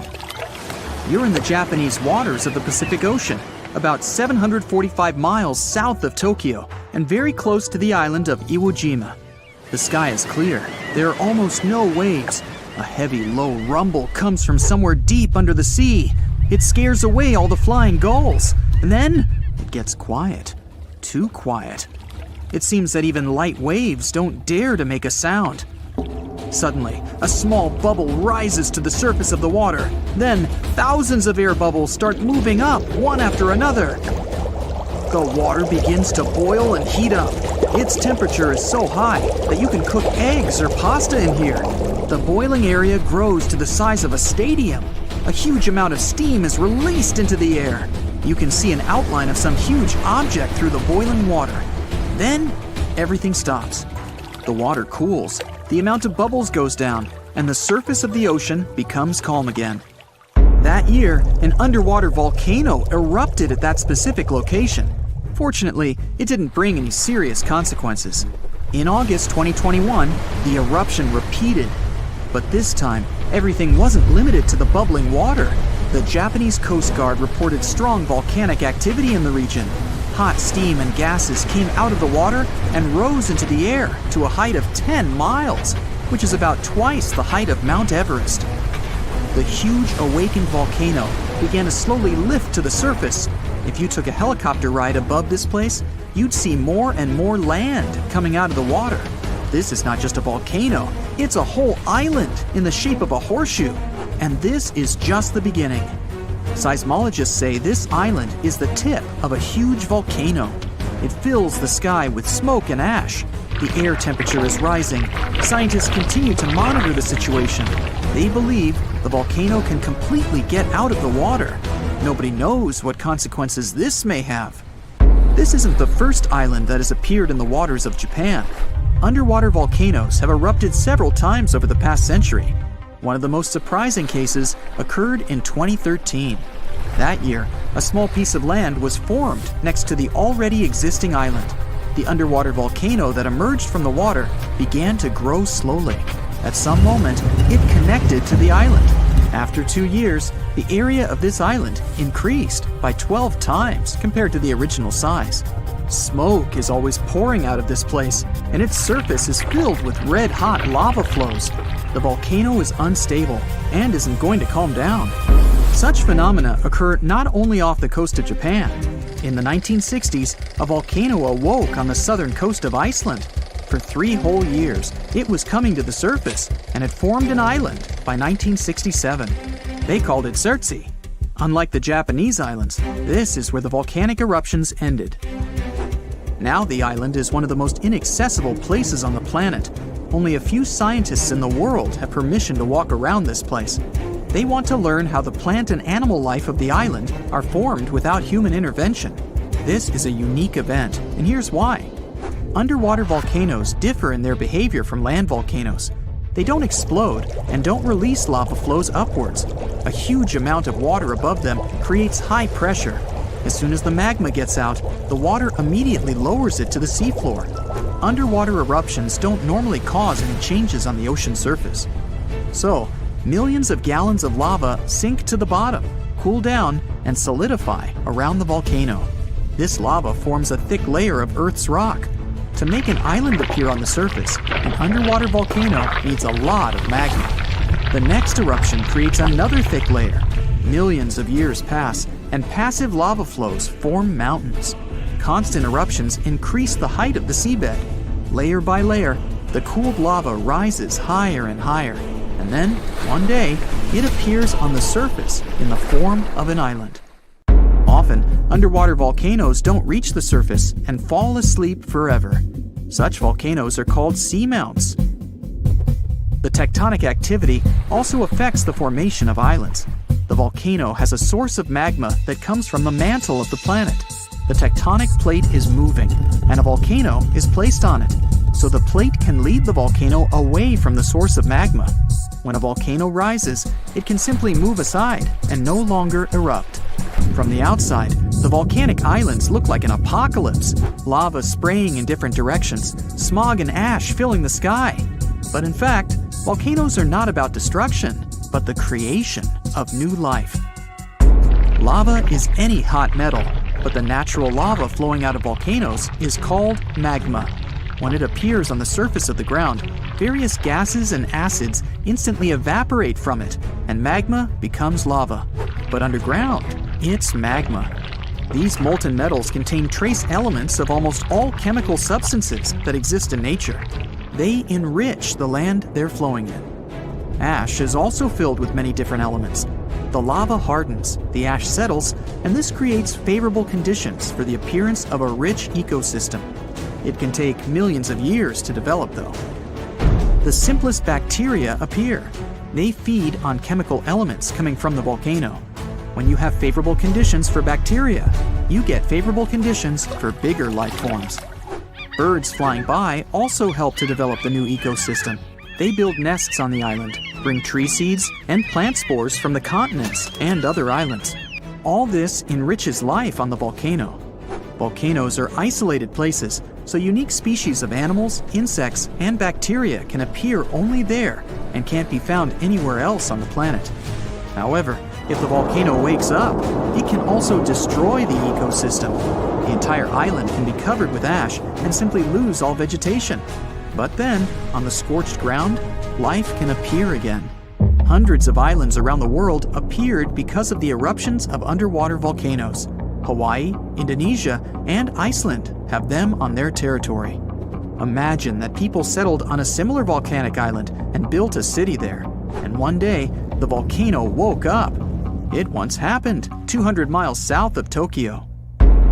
People built a beautiful town right in the center of an active volcano on the island of Aogashima. In May 1785, the catastrophe began. That day was sunny, and no one could imagine what tragedy was approaching them. At some point, thousands of birds took to the air and flew away from the island. Then, the ground began to shake. A heavy, low sound came out of the town depths. Streams of smoke were coming out of the crater of a green volcano. The volcano was throwing dirt, large stones, and various debris into the sky. The disaster lasted for several weeks.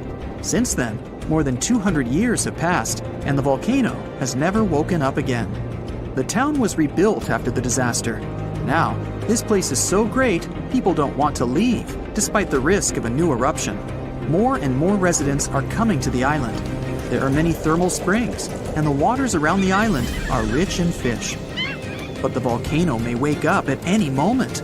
Fortunately, meteorological and seismological services monitor the situation. A lake can also form inside the volcano, but you shouldn't swim in it. In Indonesia, on the island of Java, there's a volcano with a crater inside. It's filled with turquoise water. The magma inside the volcano consists of many molten metals and chemical compounds, and the lake gets these substances. The volcano emits sulfur dioxide gases that combine with the metallic lake. This gives the water its strong acidity and turquoise color. The steam coming from the lake is acid. When it combines with air, it ignites. This is visible at night. Sulfur accumulations flare up and illuminate everything around. You're on a ship when you notice some water foaming nearby. It looks as if a huge vessel just sunk there, but you don't see any debris. Steam is rising over the water, and large bubbles appear on the surface. In a couple of minutes, you see a small piece of land appear right in front of your eyes. It's releasing flames and lava. Millions of gallons of water evaporate in the mouth of the volcano. Frightened, you get away from this place. For the next 3 years, the small island covered with volcanoes will slowly be emerging from the water. Every day, it'll erupt and fill the sky with black ash. When the ash settles, it'll get mixed with the water and form the shore. This eruption lasted 3 years, and finally, by 1967, the island of Surtsey on the southern coast of Iceland was fully formed.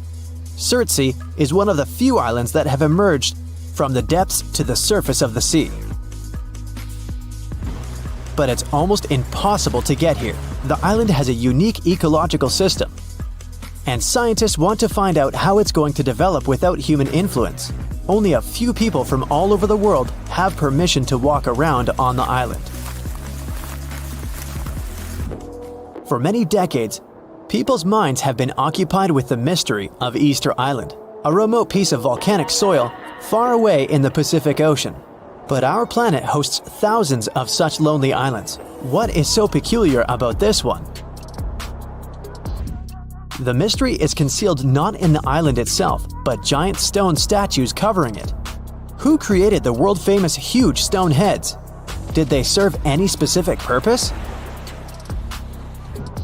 Rapa Nui, which is the name given to Easter Island by its first inhabitants, is the territory of Chile and is situated in the southern Pacific Ocean.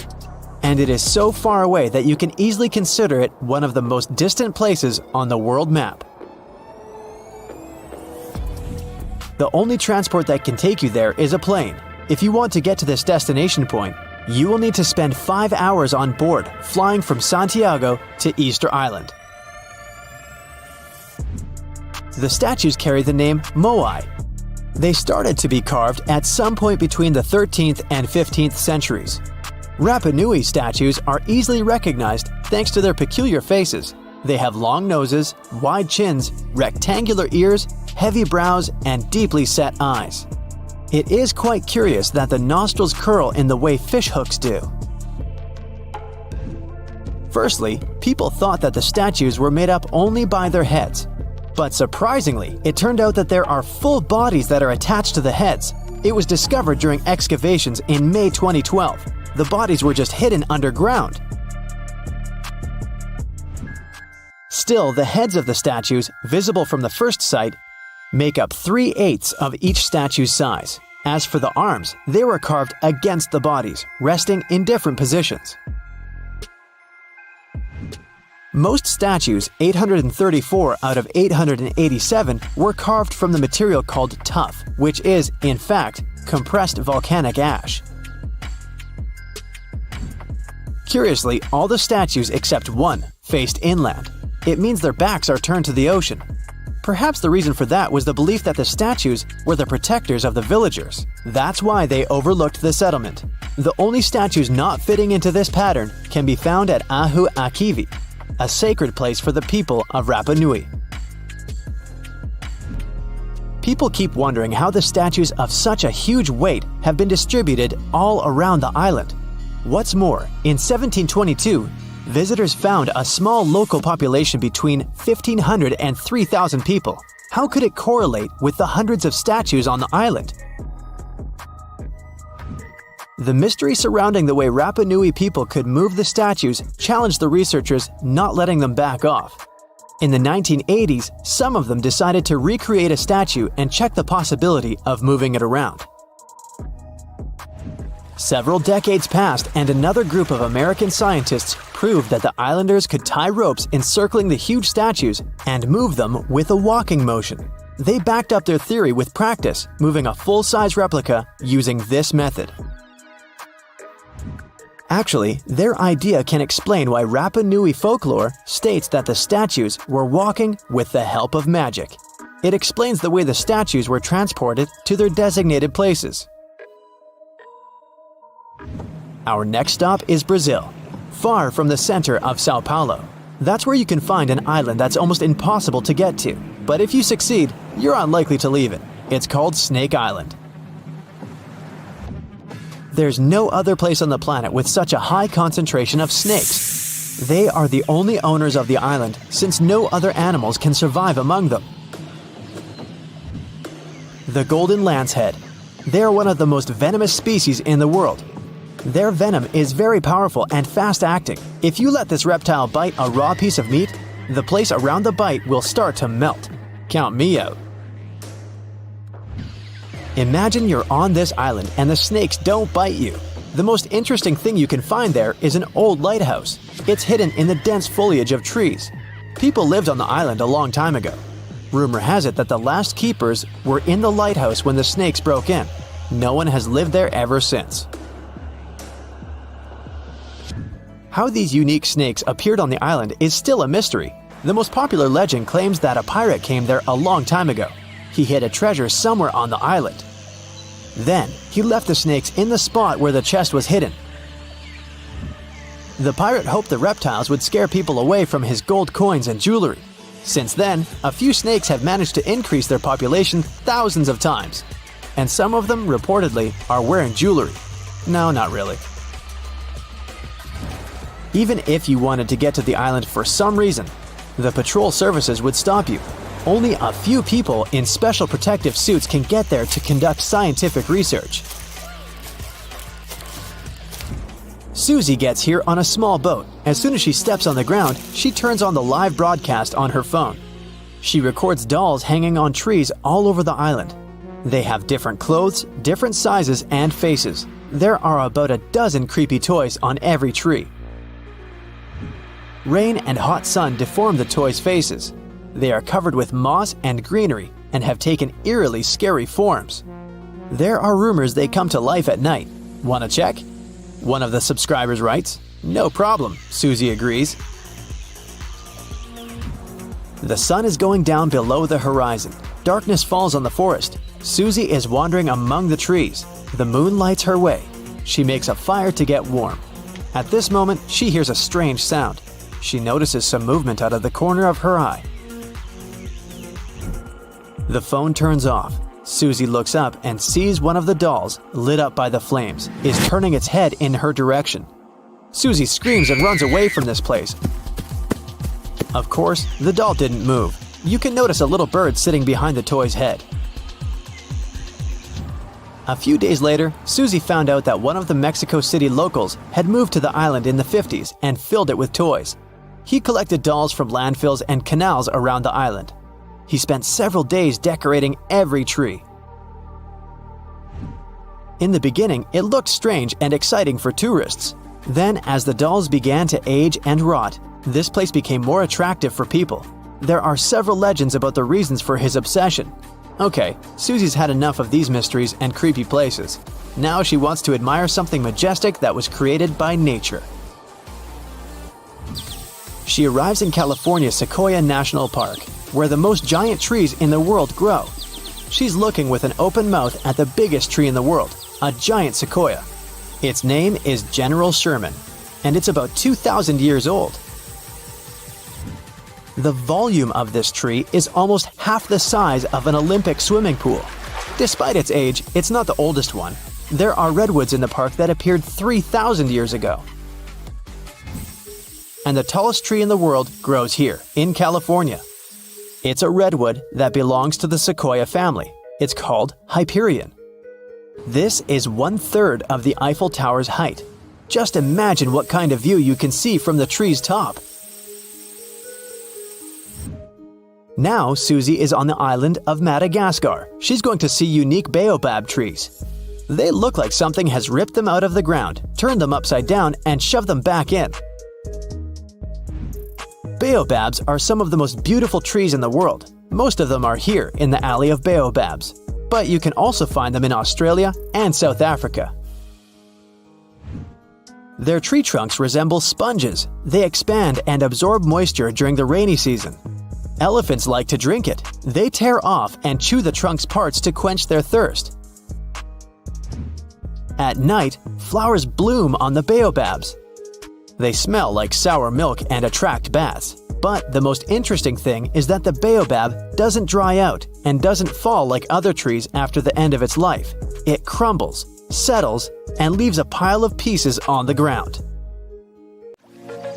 The Amazon River, the boat, and dense jungle on both sides.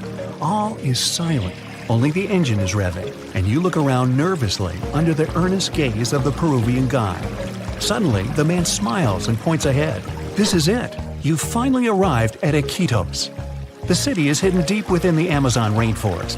On one side, Iquitos is surrounded by water, and on the other lies thick, impenetrable rainforest as far as the eye can see, making this city extremely difficult to reach.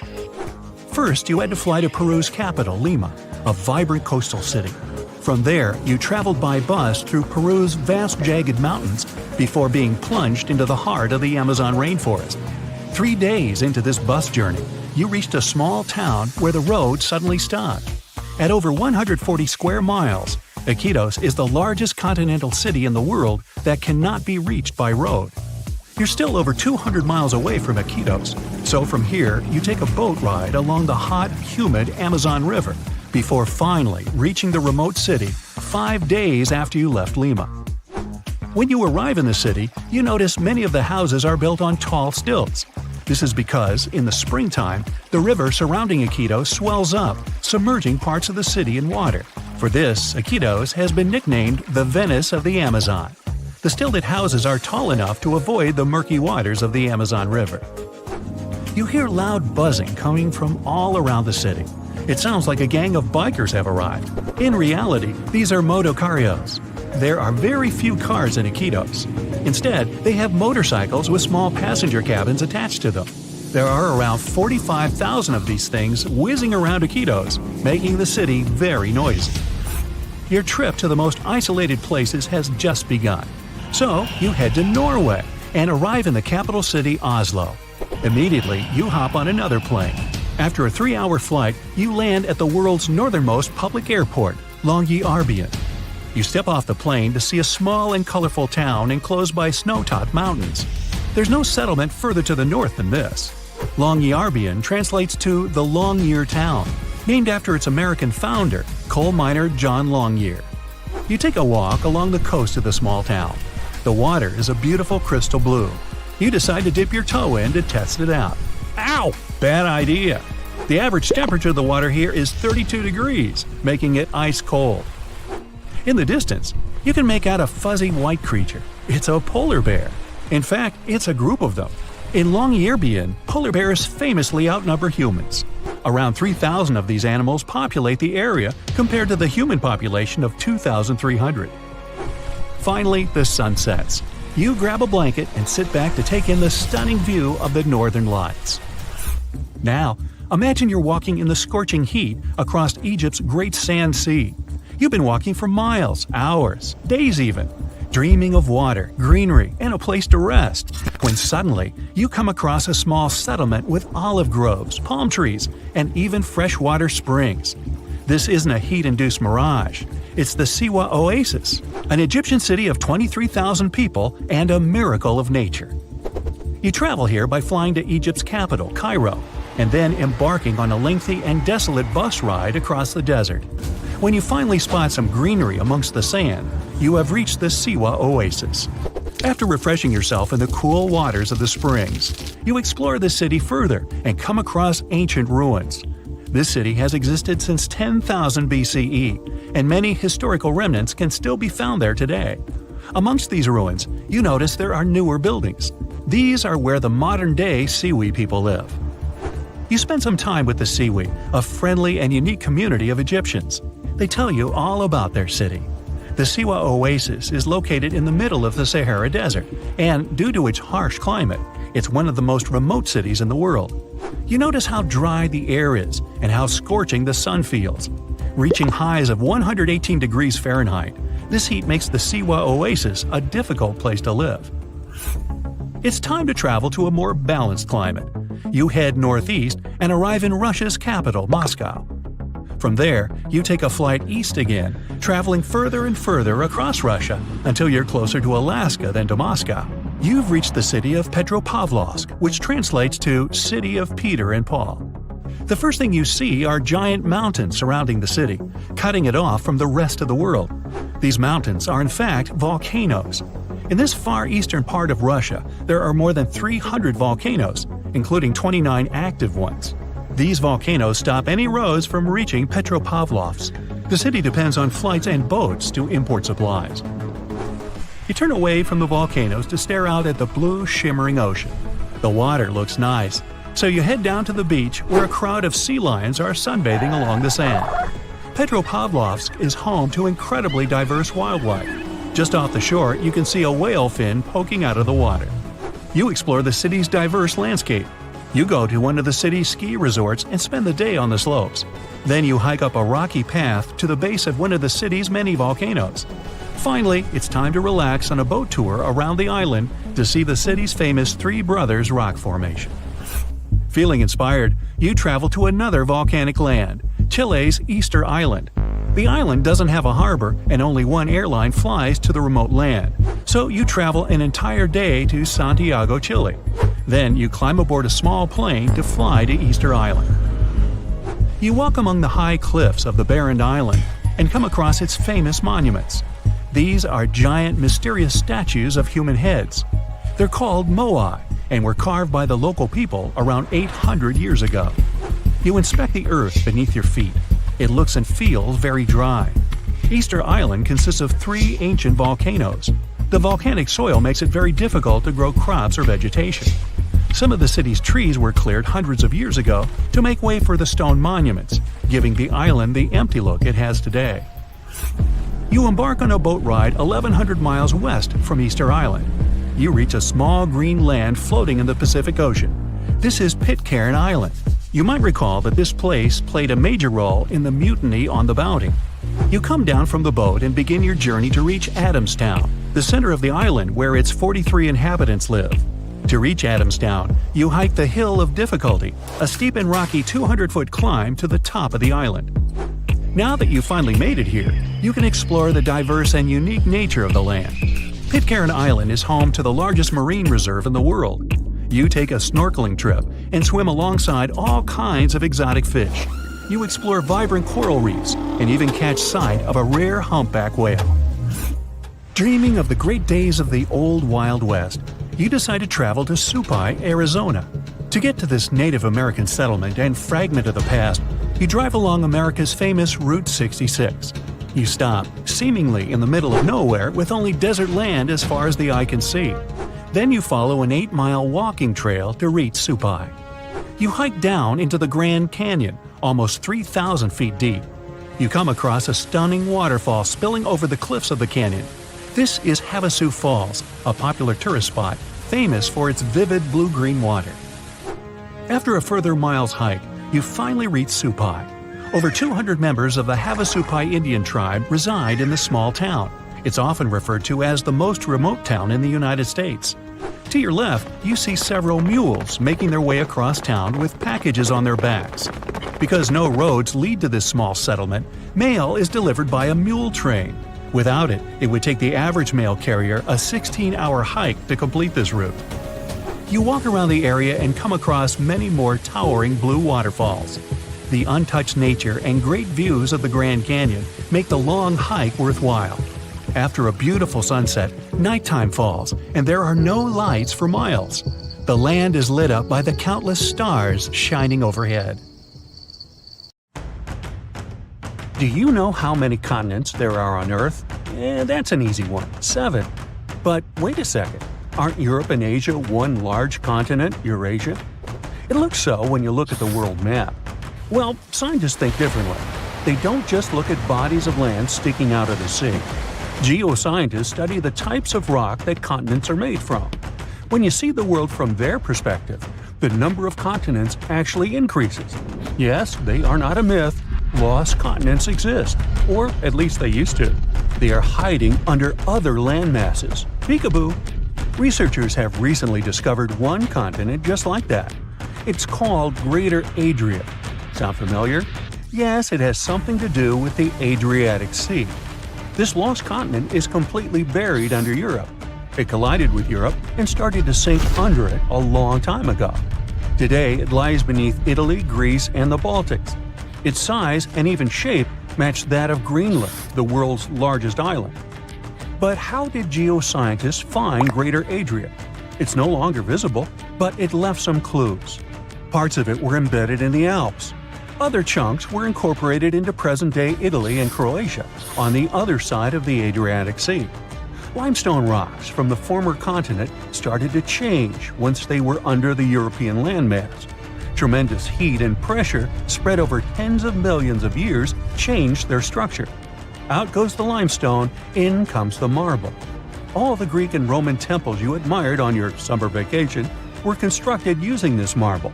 It was sort of a going-away gift from a long-lost continent. Greater Adria camouflaged itself well for thousands of years, but other lost continents were hiding in plain sight. Have you heard of Earth's 8th continent, Zealandia? Probably not, because it sits under the surface of the Pacific Ocean. 95% of Zealandia is now underwater.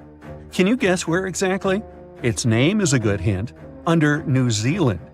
If you open Google Maps, you can see its outline. Look for a lighter shade of blue in the ocean.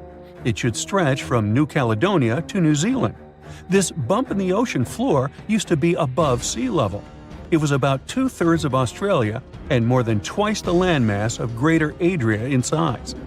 We can spot Zealandia today because it hasn't sunk too low, and that's the best way to discover other lost continents. Imagine the Earth without the oceans. The bottom of the sea isn't flat. There are mountains and trenches.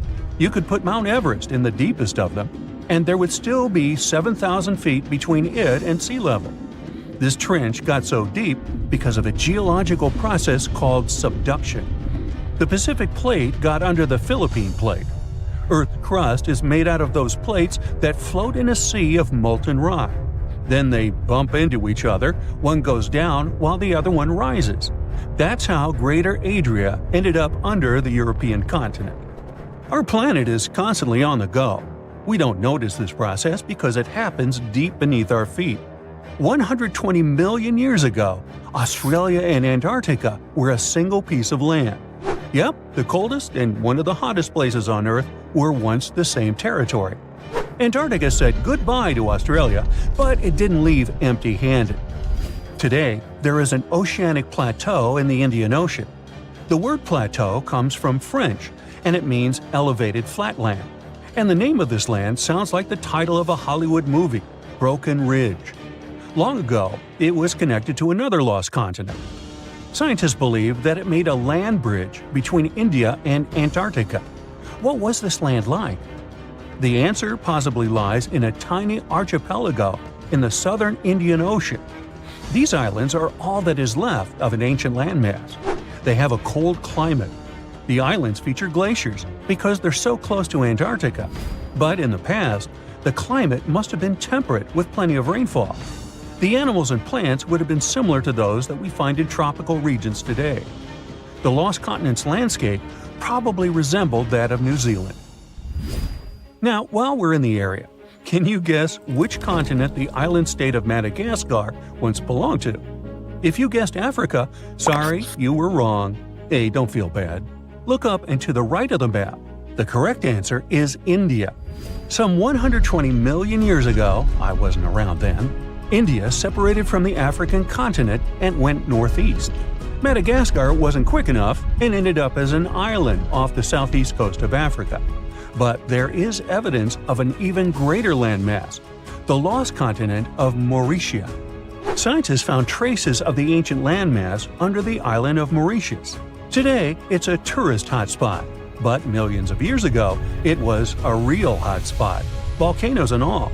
That's how scientists were able to retrace the steps of Mauritia. They found a mineral that exists in rocks which lava spews out after an eruption. The long-lost land once covered the area from Mauritius to the west coast of India. Imagine if that land existed today. It would form a great mix of Indian and African cultures. The local dishes would definitely be spicy. Now, speaking of spicy, have you had Indonesian food recently? Just 50,000 years ago, Southeast Asia looked much different. There was no Sumatra, Borneo, Java, or even Australia. Just Sunda and Sahul, two continental masses that were divided by a deep water trench.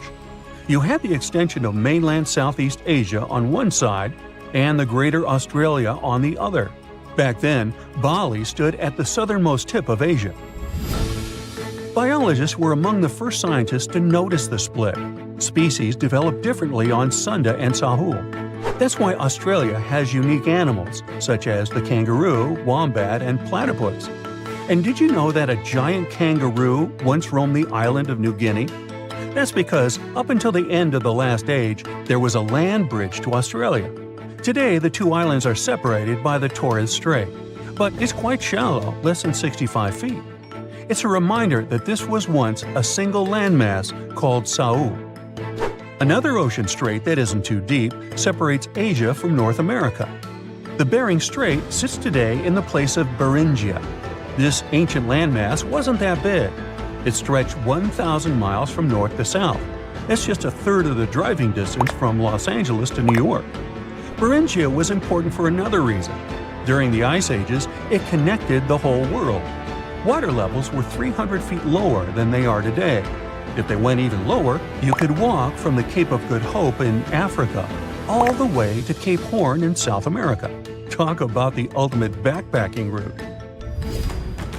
Today, you can hop on an airplane and fly to pretty much any place on the globe. The world has never seemed smaller, has it? Well, it has. Some 300 to 200 million years ago, we were all one world, literally. Pangaea was a supercontinent that included all of the continents. Its name is in Greek, and it simply means all Earth. But Pangaea started to crack up. The biggest gap formed between the Americas on one side and Europe and Africa on the other. Seawater soon started pouring in, and that's how we got the Atlantic Ocean. This process is by no means over. While you are watching this video, North America is drifting further and further away from Europe at the rate of 1 inch per year. Doesn't seem much when compared to the average human lifespan, but in the end, all the continents will reconnect with each other, forming a supercontinent. And it wouldn't be the first time in Earth history that this happens. Honestly, I'm not going to wait around for that. It was April 10th, 1912. Richard had just departed from Southampton, England, aboard the most famous ship of the time, dubbed the Unsinkable. Since he had just witnessed a near collision with the SS City of New York, he decided to write to his wife and report the unfortunate and frightening event. "My dearest Sal," he wrote, "we got away yesterday after a lot of trouble." Little did he know that a mere 4 days later, both his pen and the ship he was on would be lost forever at the bottom of the North Atlantic Ocean. Was this some sort of bad omen? Did Richard actually foresee what was about to happen to the ship he was on? In case you haven't figured it out by now, Mr. Richard Geddes was aboard the Titanic on the day that he wrote the letter to his wife. On April 14, 1912, the ship seemed to have been lost forever. Along with it, so many secrets and treasures have settled at the bottom of the ocean. It took until 1985 for the Titanic's wreck to be finally rediscovered using state-of-the-art sonar technology. Ever since then, they've managed to recover thousands of items from the Titanic, and many of them went on display or auction. Things like jewelry, a life jacket, a menu from the ship's restaurant, or even a sample square of carpet from the first-class stateroom have all captivated the public's attention, just like the many stories of the people on board. Scientists have even tried to come up with strategies to get the Titanic back up altogether to properly study it and stop it from getting more and more damaged at the bottom of the ocean. Some have suggested filling the wreck with ping pong balls to make it float, while others even considered injecting it with 180,000 tons of Vaseline. Another idea was to use 450,000 tons of liquid nitrogen to trap it in an iceberg that would float to the surface. But they eventually had to let go of all these potential strategies since the Titanic is way too fragile to ever be recovered. The Titanic may be one of the most interesting ships lying at the bottom of the ocean, at least in popular culture, but deep-sea divers have a lot of other stories to share. Planes also sometimes find their way to the bottom of the ocean. Deep-sea divers in Oahu, Hawaii came across the wreckage of an F-4U Corsair plane. It seems to have crashed into the ocean in 1946, as it didn't have sufficient fuel. If you can dive deep enough, you might even stumble upon statues and lost artifacts, like those found in the world's only underwater archaeological park off the coast of Naples, Italy. It features the ruins of the ancient Roman city of Baia. The underwater statues found here are breathtaking, to say the least. In an ironic twist of events, some of the equipment we intended to use to get us to the moon was lost at the bottom of the sea for a very long time. But how did that happen? Beginning from the late 1960s and ending in the early 70s, many Apollo rockets were launched to orbit the Earth and the Moon. When reaching altitudes of about 38 miles, the first portion of the spacecraft, including the engines, needed to separate. People thought these components got destroyed or lost forever, but were they really? In 2012, a team of specialists discovered a bunch of rocket engines 14,000 feet off the coast of Florida. They have since gone through a 2-year renovation plan and are now on display at Seattle's Museum of Flight. Can you imagine stumbling upon a whole city underwater? Back in 2001, a lost city was discovered in the Gulf of Cambay, off the coast of India. Some archaeologists believe it to be the oldest city in history. By comparison, it's almost the size of Manhattan and features massive walls and even plazas. They stumbled upon pieces of sculpture, artwork, and even what looked like ancient wooden furniture, believed to date back up to 9,500 years ago and 5,000 years older than any city previously discovered. Okay, how about an underwater river? I can't even imagine what that would look like, but some deep divers claim to have seen it south of Tulum, Mexico. Is that even possible? Well, not really, since the Cenote Angelita Cave is not a true river, but a very special type of optical illusion. It's formed by a halocline, meaning a cloud of hydrogen sulfide at the bottom of this underwater cave.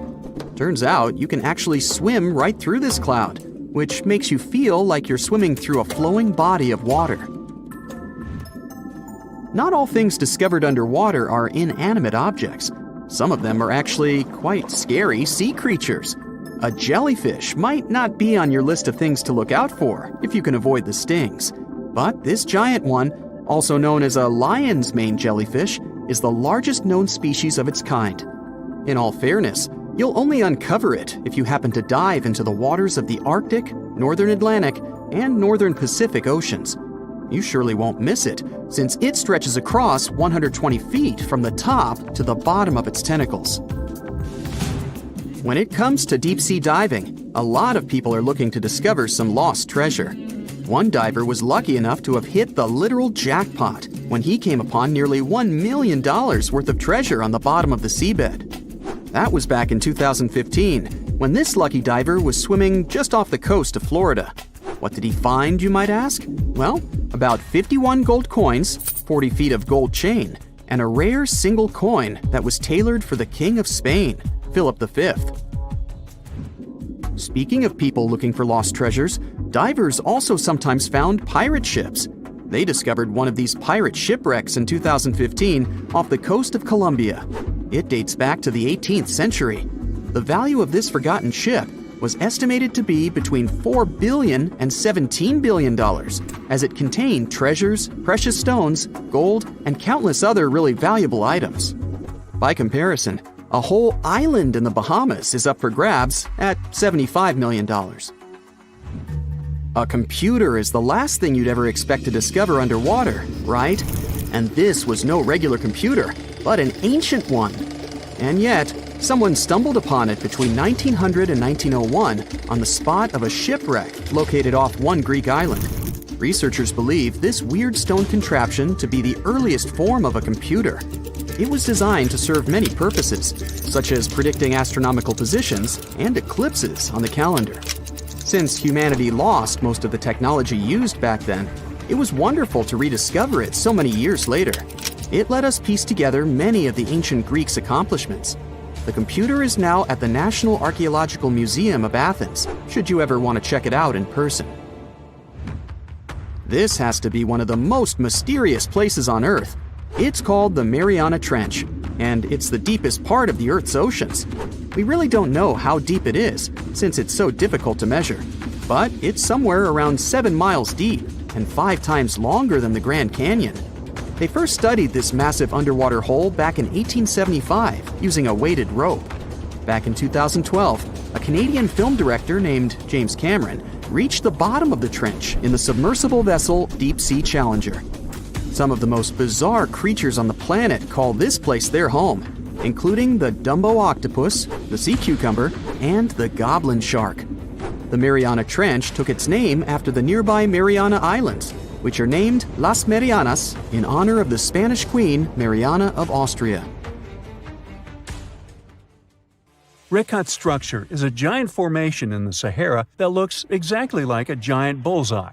It's so wide that you can see it from space. Even the CIA got interested in it. In 1965, they planned a flyover looking for geomagnetic anomalies. The findings are still classified. Perhaps the theories are true, and this place is truly the lost city of Atlantis. Now, Atlantis supposedly sank beneath the waves, but recent discoveries are pointing us in a different direction. This is an ancient story that goes far back in time, and Plato was the first to mention it. The place had loads of greenery and a curious structure. 3 concentric circles of land surrounding 2 circles of water. 2 key quotes from Plato's writing suggest that Atlantis might not have been a typical island in the middle of the ocean. Plus, Atlantis had a major influence from Africa and Europe, challenging the idea of it being in the Atlantic. It turns out that the Eye of the Sahara and Atlantis look alike. When astronauts saw the Eye of Sahara from above, they initially suspected a meteorite impact crater. But the rings of the structure matched the layout described of Atlantis. More importantly, the Sahara wasn't always a desert. It turned from a tropical region into a desert around 11,000 years ago. Researchers found evidence of a massive river called the Tamaracet that could have sustained a community. This river flowed toward the Reigniting structure, aligning with Plato's description. The Trans-Saharan Seaway ran through the Sahara 50 to 100 million years ago. The sea allegedly destroyed Atlantis around 11,500 years ago, likely due to a rapid rise in sea level caused by the end of the Ice Age. NASA's Worldview imagery shows patterns consistent with this theory. Those concentric rings might be a key to unlocking the secrets of our planet's evolution over millions of years. They're shaped by erosion on resilient rock layers, creating a spooky pattern of ridges and troughs. The central peak stands proud at 1,300 feet. The central part has undergone a significant erosion makeover, revealing a circular structure with a raised peak. Unlike impact craters, the Eye of the Sahara flaunts a striking balance and symmetry. Some say it results from rock uplift, sculpted by wind and water. Others think it's an ancient anticline, eroded to reveal its concentric glory. Then there's a salt diapir theory, suggesting that salt's buoyancy sculpted this beauty. Dating techniques have proved that it formed 541 to 252 million years ago, give or take a million or two. Ancient tools are scattered around the outer rings of the structure near riverbeds. Some older stone tools have also been spotted in the same areas. And still, even though some spear points from the Neolithic period have been found, there aren't many signs that people were living there back then. The area seems to have been used for short-term activities like hunting and making tools. There are other unearthly mysteries that haunt our world. One such enigma is in Norway, the ominous Hessdalen light phenomenon, also known as the Valley of Lights, leaves scientists confused. This valley is 10 miles wide. It's quite isolated, but a peculiar blue box sits high on the hillside, equipped with cameras scanning the valley. The unsettling saga began in the 1980s, when the night sky over Hessdalen erupted with burning fireballs, a recurring spectacle that sent shivers down the spines of those who witnessed it. This wasn't a fleeting occurrence, rather it became a regular thing. Terrified locals reported encounters with these unexplained luminous phenomena, some of which happened near their homes. Unease spread like wildfire. At its peak, there were about 20 sightings every week. The phenomenon made its way into newspapers, magazines, and media worldwide. Soon, people flocked to the valley, hoping to see the lights themselves. In 1984, experts joined the fray, armed with sophisticated instruments like magnetometers, radiometers, and other ometers. What they encountered was mind-bending, lights that defied explanation. Some moved at a leisurely pace, while others raced through the sky at an astonishing 19,000 miles per hour. People tried to explain these lights: airplanes, distant reflections, ball lightning, satellites, planets, meteors. But the speed and how these lights danced ruled out all those theories. We're slowly approaching another mysterious place. This is the greatest subglacial lake among Antarctica's 675 known lakes. It can easily hide unknown life forms. This lake is beneath the East Antarctic ice sheet. Dive about 2.5 miles under the ice, and there you'll see Lake Vostok, located at 1,600 feet below sea level. This lake is 155 miles long and 31 miles wide at its broadest point. With an average depth of 1,400 feet, it's also the world's sixth largest by volume. It's like an underwater city with lofty pillars and deep basins. The secret lake was discovered in 1993, yet it had been waiting to be found down there for over 2,000 years, collecting ancient secrets. In 2012, scientists drilled through the ice, creating the longest ice core ever. They pierced the ice all the way to the lake's surface. The year 2013 brought an unexpected twist when the tranquil waters erupted during the extraction of an ice core, mixing with drilling fluids. Then they got a pristine water sample in 2015. Some believe there might be previously unknown life forms down there, since it's a fossil water reserve that's been untouched for millions of years. That could be a lot like those speculated ice-covered oceans on moons like Europa and Enceladus. It all started with a theory in the 19th century, suggesting fresh water lurking under Antarctic ice sheets. Then, in 1955, seismic soundings hinted at a subglacial lake, and by the 90s, satellite data confirmed Lake Vostok's existence. Now, Lake Vostok isn't alone. In 2005, they found an island in the middle of the lake. Then, two smaller lakes joined the party. They suspect that a secret network of subglacial rivers might link these lakes. Now, very far away from Antarctica, in Venezuela, Catatumbo lightning presents a sinister light show at the junction of the Catatumbo River and Lake Maracaibo. This unsettling lightning phenomenon happens at about 140 to 160 nights a year, going on for 10 hours a day, and can flash up to 280 times in a single hour. The frequency of this lightning show changes with the seasons and from year to year. There was a break between January to March in 2010, causing a bit of worry that it might vanish forever. As the sun sets, winds from the east start picking up speed. The strong wind is called a nocturnal low-level jet, like what you see in the Great Plains of North America.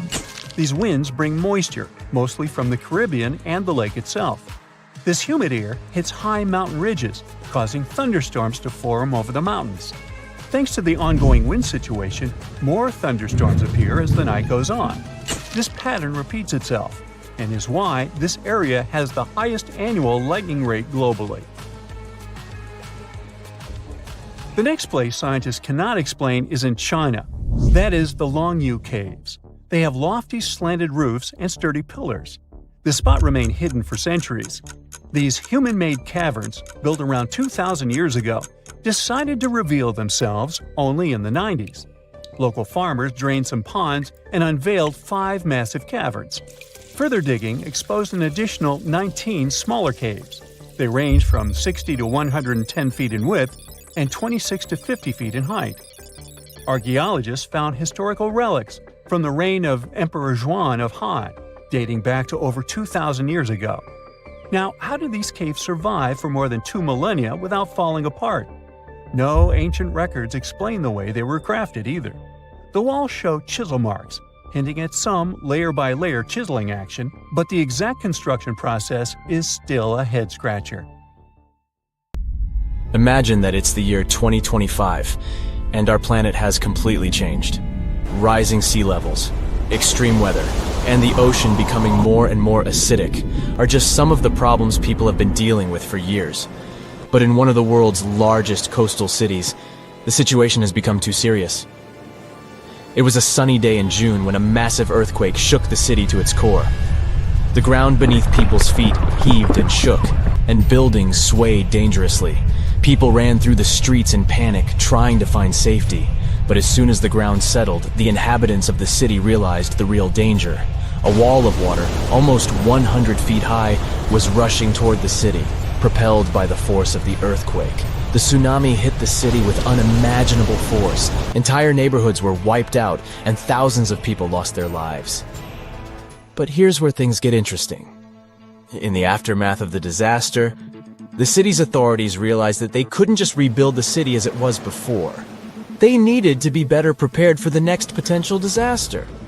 And so they came up with an incredibly ambitious project to build an underwater city. The goal was to create a self-sufficient, sustainable city beneath the ocean's surface that could withstand any natural disaster. The underwater city would be powered by renewable energy, using tidal power and underwater solar panels.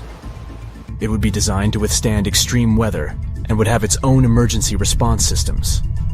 The project attracted some of the world's top scientists, engineers, and architects. They worked tirelessly to design the city and carefully considered every aspect of the project. The underwater city would have everything that a typical city had, from schools and hospitals to stores and restaurants. There would be underwater farms where fish and other marine creatures could grow. The city would even have its transportation system, advanced submarines, and underwater tunnels connecting different parts of the city. The project became a shining beacon of hope for people. It showed that even in the face of disaster, we could come together to create something amazing. But as time went on, the project no longer seemed so perfect. The cost of the project turned out to be higher than planned. There were also concerns about how long such a project would exist. After all, the ocean is very unpredictable. And still, the team of scientists and engineers never gave up. After years of trial and error, they finally created the perfect underwater city, a marvel of engineering, a self-contained ecosystem that could sustain people indefinitely. The buildings were constructed from a material that could withstand the immense pressure at the bottom of the ocean, and the city itself was powered by a network of advanced hydroelectric turbines. It wasn't long before the first wave of colonists arrived at the underwater city. There were different people in this group, and each of them had their own reasons for choosing to live in this new world beneath the waves. Some were adventurers seeking a new world to explore, while others were hoping to escape natural disasters raging on dry land. But despite their differences, all these people shared a common goal: to build a new society, one that was in harmony with the natural world. The underwater city flourished, and new discoveries were made every day. The colonists developed new technologies and ways to tame the power of the ocean. They learned to farm the sea and started cultivating underwater gardens that provided them with a steady food supply. But living underwater was challenging. People felt isolated and even claustrophobic. The situation came to a head when a group of activists started to protest against the city's expansion plans. They argued that the underwater city was a threat to the environment it was meant to protect, and that the colonists should focus on reducing their impact on the delicate underwater life. The protests sparked a heated debate among the colonists. Some of them argued that the survival of the city depended on its growth and expansion. Others claimed that the city needed to prioritize the protection of the environment above all else.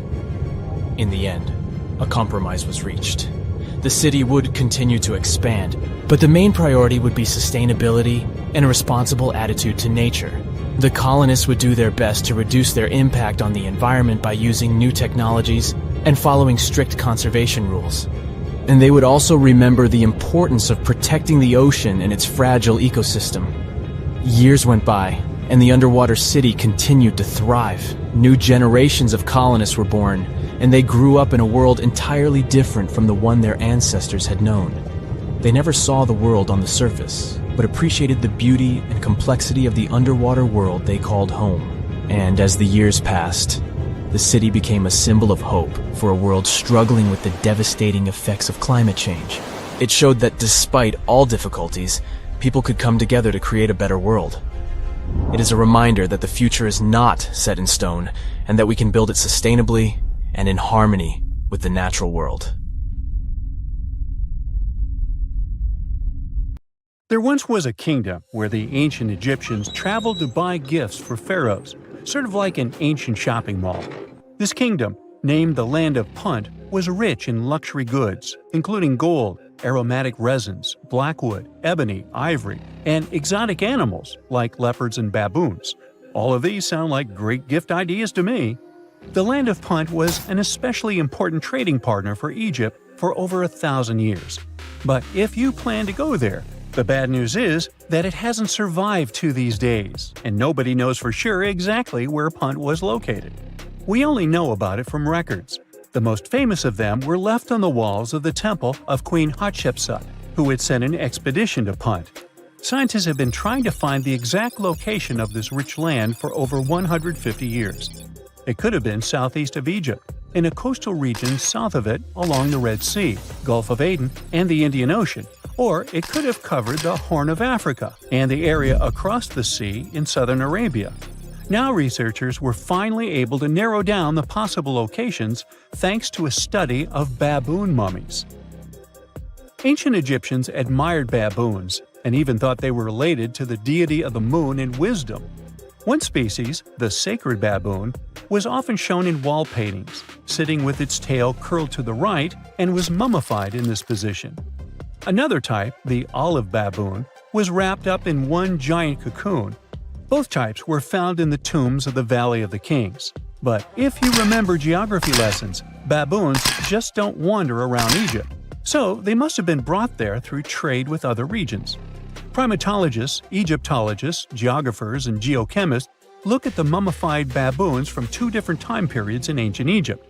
Some were from the New Kingdom period, and others were from the Ptolemaic period. The scientists did some more hard work and analyzed tissues from 155 baboons from 75 separate places in Eastern Africa and Southern Arabia. Those were all areas that they thought could be the ancient Land of Punt.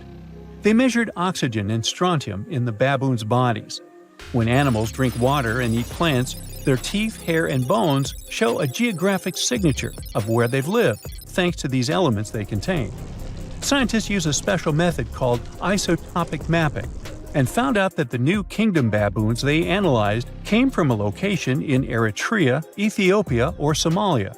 5 mummified baboons from the Ptolemaic period had strontium levels that matched those found in Egypt. So ancient Egyptians might have had a special place to breed and keep baboons, probably in Memphis, a city in Lower Egypt, not Tennessee. Meanwhile, paleontologists from New Zealand got lucky, as some boulders had split open from the tide and revealed fossils of the largest penguin that has ever lived on Earth. The scientists used laser scanners to make 3D models of the ancient penguin bones.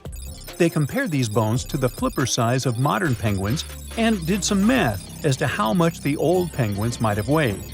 Today, the biggest penguins, emperor penguins, weigh between 55 to 100 pounds. Researchers think that the penguins from the past that they found weighed around 340 pounds, real giants in the penguin world. These huge flightless birds lived in the oceans around New Zealand more than 50 million years ago, after the dinosaurs went extinct. They totally took advantage of their big bodies to stay warm in the cold water. They might have even traveled the world thanks to it. And they'd scare off any predators, but they didn't have any. The asteroid that took down the dinosaurs also got rid of most big marine reptiles, and the ancestors of seals and whales were still living on land. Back in 1992, 4 farmers in China were draining water from their ponds and accidentally bumped into a ship full of gold and ancient statues worth millions. Just kidding, they actually found the Longu Caves. Those are 24 big caves created by people a long time ago. Even though they are so large and well-made, no one knows who built them, why they were built, or how they were built. Experts think the caves are at least 2,000 years old, but they don't understand why these caves aren't mentioned in any historical records. All of the Longu caverns look the same and aren't connected to each other. Each cave has one entrance connected to a vertical shaft with a carved staircase. Rain and water from the surface can flow into the caves through these stairs. To manage this water, the caves have special grooves, channels, and a system to catch the water at the bottom. So it looks like the ancient builders were real pros when it came to drainage and water management. Maybe my town could learn a lesson from them, as it turns into Venice after every heavy shower. Anyway, the caverns were built below a hill, named after a bird that is one of the most respected creatures in Chinese mythology and culture. It symbolizes all the best things, like high virtue, grace, and the union of yin and yang. Scientists think there could be a connection between the caverns and the bird, but it's just a theory so far. Experts from the National Institute of Ocean Technology in India were doing their routine pollution surveys when they found some structures that looked like a city underwater. Using special sonar technology, the team found big geometric shapes on the ocean floor. They brought up different items from the site, like pottery, beads, sculptures, parts of walls, and even human bones and teeth. They thought the ruins belonged to a civilization older than the Bronze Age Indus Valley Civilization, which is the earliest urban culture of the Indian subcontinent that we know of so far. But not everyone joined in on celebrating this awesome discovery. Some archaeologists refused to believe it and thought it could be some computer tricks. And even when they saw hundreds of artifacts from the ocean floor, they said an ancient river could have brought them there from someplace else. The team that discovered the underwater site decided to prove they were right. They chose a piece of wood as their main evidence. They tested it and found it was 9,500 years old. That could be the age of the entire site. Skeptics still insist that we can't rewrite all human history because of one piece of wood. Even 23 years since the discovery, no one is sure about the final answer. This is partly because it's hard to explore the site. It's in extremely dangerous waters with strong currents and riptides. During the cool Antarctica's summer, from late November through January, geologists from the University of Wisconsin-Milwaukee climbed the frozen slopes of the McIntyre Promontory in the Transantarctic Mountains. High above the ice fields, they looked through the mountain's gray rocks for fossils from when the continent had green forests. By the end of their trip, the geologists found fossil pieces from 13 trees. These fossils show that the trees are over 260 million years old. This means the forest grew at the end of the Permian period before the first dinosaurs even appeared. More than 90% of all species on Earth disappeared back then, including the polar forests. These trees would have been very tough if they grew in Antarctica and could have survived. But a huge increase in gases like carbon dioxide and methane must have taken them down. This Antarctic forest is a terrific way for us to see what life was like before the extinction, and we might even understand what caused it. It also shows us how plants were different back then from those we are used to now. Do you know how many continents there are on Earth? That's an easy one, 7. But wait a second. Aren't Europe and Asia one large continent, Eurasia? It looks so when you look at the world map. Well, scientists think differently. They don't just look at bodies of land sticking out of the sea. Geoscientists study the types of rock that continents are made from. When you see the world from their perspective, the number of continents actually increases. Yes, they are not a myth. Lost continents exist, or at least they used to. They are hiding under other landmasses. Peekaboo! Researchers have recently discovered one continent just like that. It's called Greater Adria. Sound familiar? Yes, it has something to do with the Adriatic Sea. This lost continent is completely buried under Europe. It collided with Europe and started to sink under it a long time ago. Today, it lies beneath Italy, Greece, and the Baltics. Its size and even shape match that of Greenland, the world's largest island. But how did geoscientists find Greater Adria? It's no longer visible, but it left some clues. Parts of it were embedded in the Alps. Other chunks were incorporated into present-day Italy and Croatia, on the other side of the Adriatic Sea. Limestone rocks from the former continent started to change once they were under the European landmass. Tremendous heat and pressure spread over tens of millions of years changed their structure. Out goes the limestone, in comes the marble. All the Greek and Roman temples you admired on your summer vacation were constructed using this marble. It was sort of a going-away gift from a long-lost continent. Greater Adria camouflaged itself well for thousands of years, but other lost continents were hiding in plain sight. Have you heard of Earth's eighth continent, Zealandia? Probably not, because it sits under the surface of the Pacific Ocean. 95% of Zealandia is now underwater. Can you guess where exactly? Its name is a good hint – under New Zealand. If you open Google Maps, you can see its outline. Look for a lighter shade of blue in the ocean. It should stretch from New Caledonia to New Zealand. This bump in the ocean floor used to be above sea level. It was about 2/3 of Australia and more than twice the landmass of Greater Adria in size. We can spot Zealandia today because it hasn't sunk too low, and that's the best way to discover other lost continents. Imagine the Earth without the oceans. The bottom of the sea isn't flat. There are mountains and trenches. You could put Mount Everest in the deepest of them, and there would still be 7,000 feet between it and sea level. This trench got so deep because of a geological process called subduction. The Pacific Plate got under the Philippine Plate. Earth's crust is made out of those plates that float in a sea of molten rock. Then they bump into each other, one goes down while the other one rises. That's how Greater Adria ended up under the European continent. Our planet is constantly on the go. We don't notice this process because it happens deep beneath our feet. 120 million years ago, Australia and Antarctica were a single piece of land. Yep, the coldest and one of the hottest places on Earth were once the same territory. Antarctica said goodbye to Australia, but it didn't leave empty-handed. Today, there is an oceanic plateau in the Indian Ocean. The word plateau comes from French, and it means elevated flatland. And the name of this land sounds like the title of a Hollywood movie, Broken Ridge. Long ago, it was connected to another lost continent. Scientists believe that it made a land bridge between India and Antarctica. What was this land like? The answer possibly lies in a tiny archipelago in the southern Indian Ocean. These islands are all that is left of an ancient landmass. They have a cold climate. The islands feature glaciers because they're so close to Antarctica.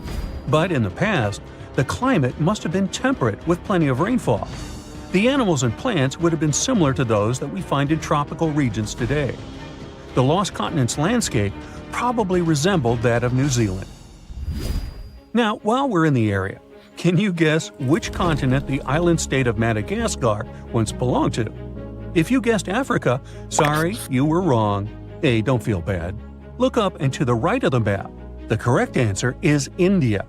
Some 120 million years ago, I wasn't around then, India separated from the African continent and went northeast. Madagascar wasn't quick enough and ended up as an island off the southeast coast of Africa. But there is evidence of an even greater landmass, the lost continent of Mauritia. Scientists found traces of the ancient landmass under the island of Mauritius. Today, it's a tourist hotspot, but millions of years ago, it was a real hotspot, volcanoes and all. That's how scientists were able to retrace the steps of Mauritia. They found a mineral that exists in rocks, which lava spews out after an eruption. The long-lost land once covered the area from Mauritius to the west coast of India. Imagine if that land existed today. It would form a great mix of Indian and African cultures.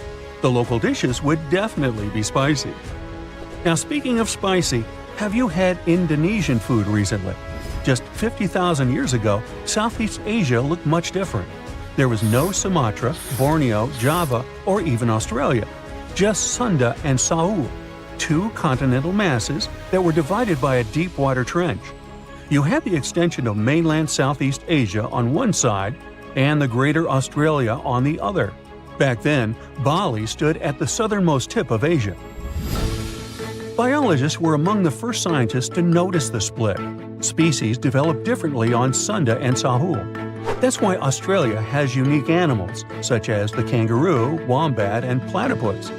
And did you know that a giant kangaroo once roamed the island of New Guinea? That's because, up until the end of the last age, there was a land bridge to Australia. Today, the two islands are separated by the Torres Strait, but it's quite shallow, less than 65 feet. It's a reminder that this was once a single landmass called Sahul. Another ocean strait that isn't too deep separates Asia from North America. The Bering Strait sits today in the place of Beringia. This ancient landmass wasn't that big. It stretched 1,000 miles from north to south. That's just a third of the driving distance from Los Angeles to New York. Beringia was important for another reason. During the Ice Ages, it connected the whole world. Water levels were 300 feet lower than they are today. If they went even lower, you could walk from the Cape of Good Hope in Africa all the way to Cape Horn in South America. Talk about the ultimate backpacking route. Today, you can hop on an airplane and fly to pretty much any place on the globe. The world has never seemed smaller, has it? Well, it has. Some 300 to 200 million years ago, we were all one world, literally. Pangaea was a supercontinent that included all of the continents. Its name is in Greek, and it simply means all Earth. But Pangaea started to crack up. The biggest gap formed between the Americas on one side and Europe and Africa on the other. Seawater soon started pouring in, and that's how we got the Atlantic Ocean. This process is by no means over. While you are watching this video, North America is drifting further and further away from Europe at the rate of 1 inch per year. Doesn't seem much when compared to the average human lifespan, but in the end, all the continents will reconnect with each other, forming a supercontinent. And it wouldn't be the first time in Earth history that this happens. Honestly, I'm not going to wait around for that. There once was a kingdom where the ancient Egyptians traveled to buy gifts for pharaohs, sort of like an ancient shopping mall. This kingdom, named the Land of Punt, was rich in luxury goods, including gold, aromatic resins, blackwood, ebony, ivory, and exotic animals like leopards and baboons. All of these sound like great gift ideas to me. The Land of Punt was an especially important trading partner for Egypt for over 1,000 years. But if you plan to go there, the bad news is that it hasn't survived to these days, and nobody knows for sure exactly where Punt was located. We only know about it from records. The most famous of them were left on the walls of the temple of Queen Hatshepsut, who had sent an expedition to Punt. Scientists have been trying to find the exact location of this rich land for over 150 years. It could have been southeast of Egypt, in a coastal region south of it along the Red Sea, Gulf of Aden, and the Indian Ocean, or it could have covered the Horn of Africa and the area across the sea in southern Arabia. Now researchers were finally able to narrow down the possible locations thanks to a study of baboon mummies. Ancient Egyptians admired baboons and even thought they were related to the deity of the moon and wisdom. One species, the sacred baboon, was often shown in wall paintings, sitting with its tail curled to the right, and was mummified in this position. Another type, the olive baboon, was wrapped up in one giant cocoon. Both types were found in the tombs of the Valley of the Kings. But if you remember geography lessons, baboons just don't wander around Egypt. So they must have been brought there through trade with other regions. Primatologists, Egyptologists, geographers, and geochemists look at the mummified baboons from two different time periods in ancient Egypt. Some were from the New Kingdom period, and others were from the Ptolemaic period. The scientists did some more hard work and analyzed tissues from 155 baboons from 75 separate places in eastern Africa and southern Arabia. Those were all areas that they thought could be the ancient land of Punt. They measured oxygen and strontium in the baboons' bodies. When animals drink water and eat plants, their teeth, hair, and bones show a geographic signature of where they've lived, thanks to these elements they contain. Scientists use a special method called isotopic mapping and found out that the New Kingdom baboons they analyzed came from a location in Eritrea, Ethiopia, or Somalia. 5 mummified baboons from the Ptolemaic period had strontium levels that matched those found in Egypt. So, ancient Egyptians might have had a special place to breed and keep baboons, probably in Memphis, a city in Lower Egypt, not Tennessee. Meanwhile, paleontologists from New Zealand got lucky, as some boulders had split open from the tide and revealed fossils of the largest penguin that has ever lived on Earth. The scientists used laser scanners to make 3D models of the ancient penguin bones. They compared these bones to the flipper size of modern penguins and did some math as to how much the old penguins might have weighed. Today, the biggest penguins, emperor penguins, weigh between 55 to 100 pounds. Researchers think that the penguins from the past that they found weighed around 340 pounds, real giants in the penguin world. These huge flightless birds lived in the oceans around New Zealand more than 50 million years ago, after the dinosaurs went extinct.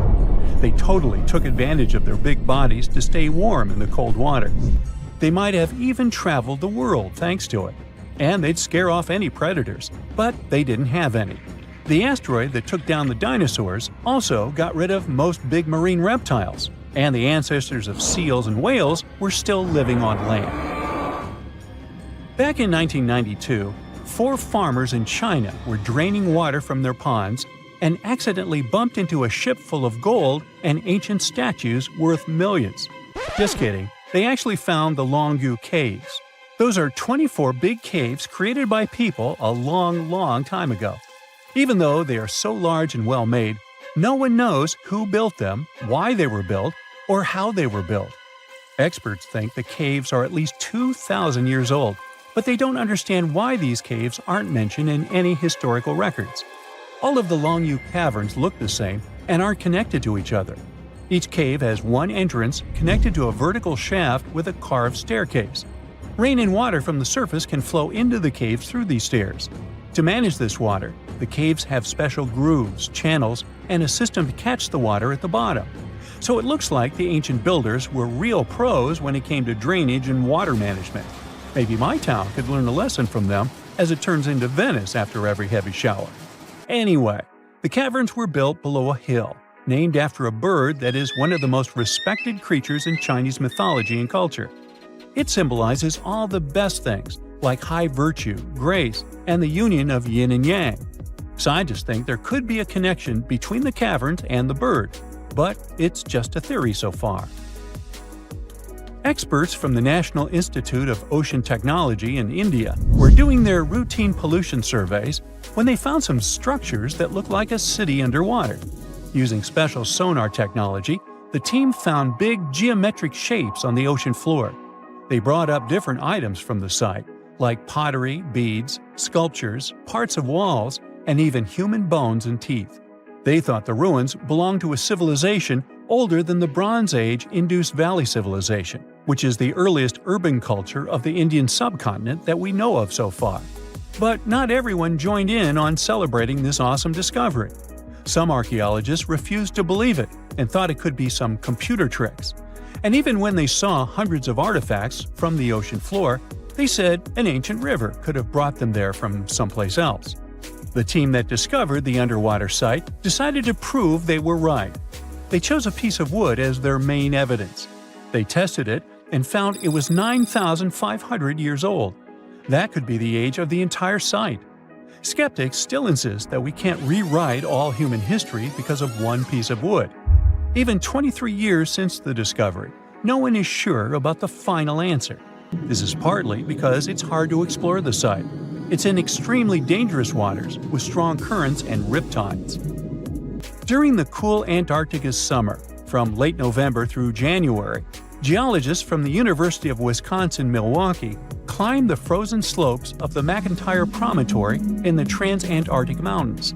High above the ice fields, they look through the mountain's gray rocks for fossils from when the continent had green forests. By the end of their trip, the geologists found fossil pieces from 13 trees. These fossils show that the trees are over 260 million years old.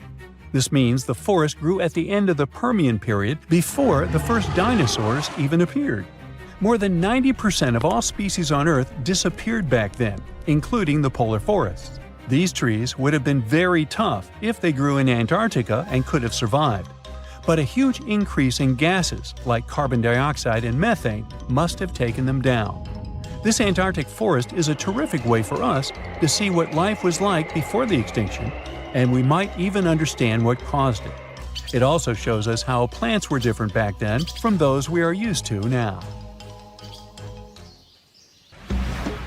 Before we get into the reason why and how there are pyramids all around the world, let's talk about some of the examples.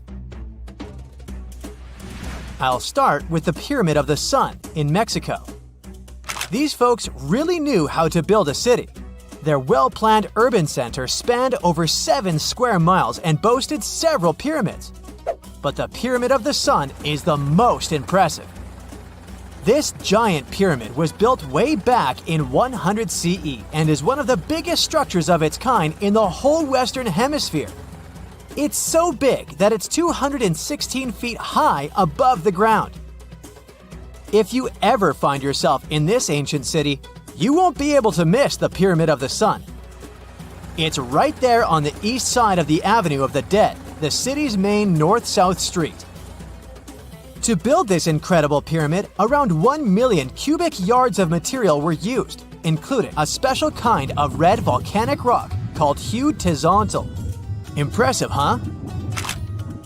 We don't know too much about the people who built the Pyramid of the Sun or its purpose. But archaeologists believe there was once a temple on top of it. When explorers went below the pyramid in the 1970s, they found a bunch of cool tunnels and chambers.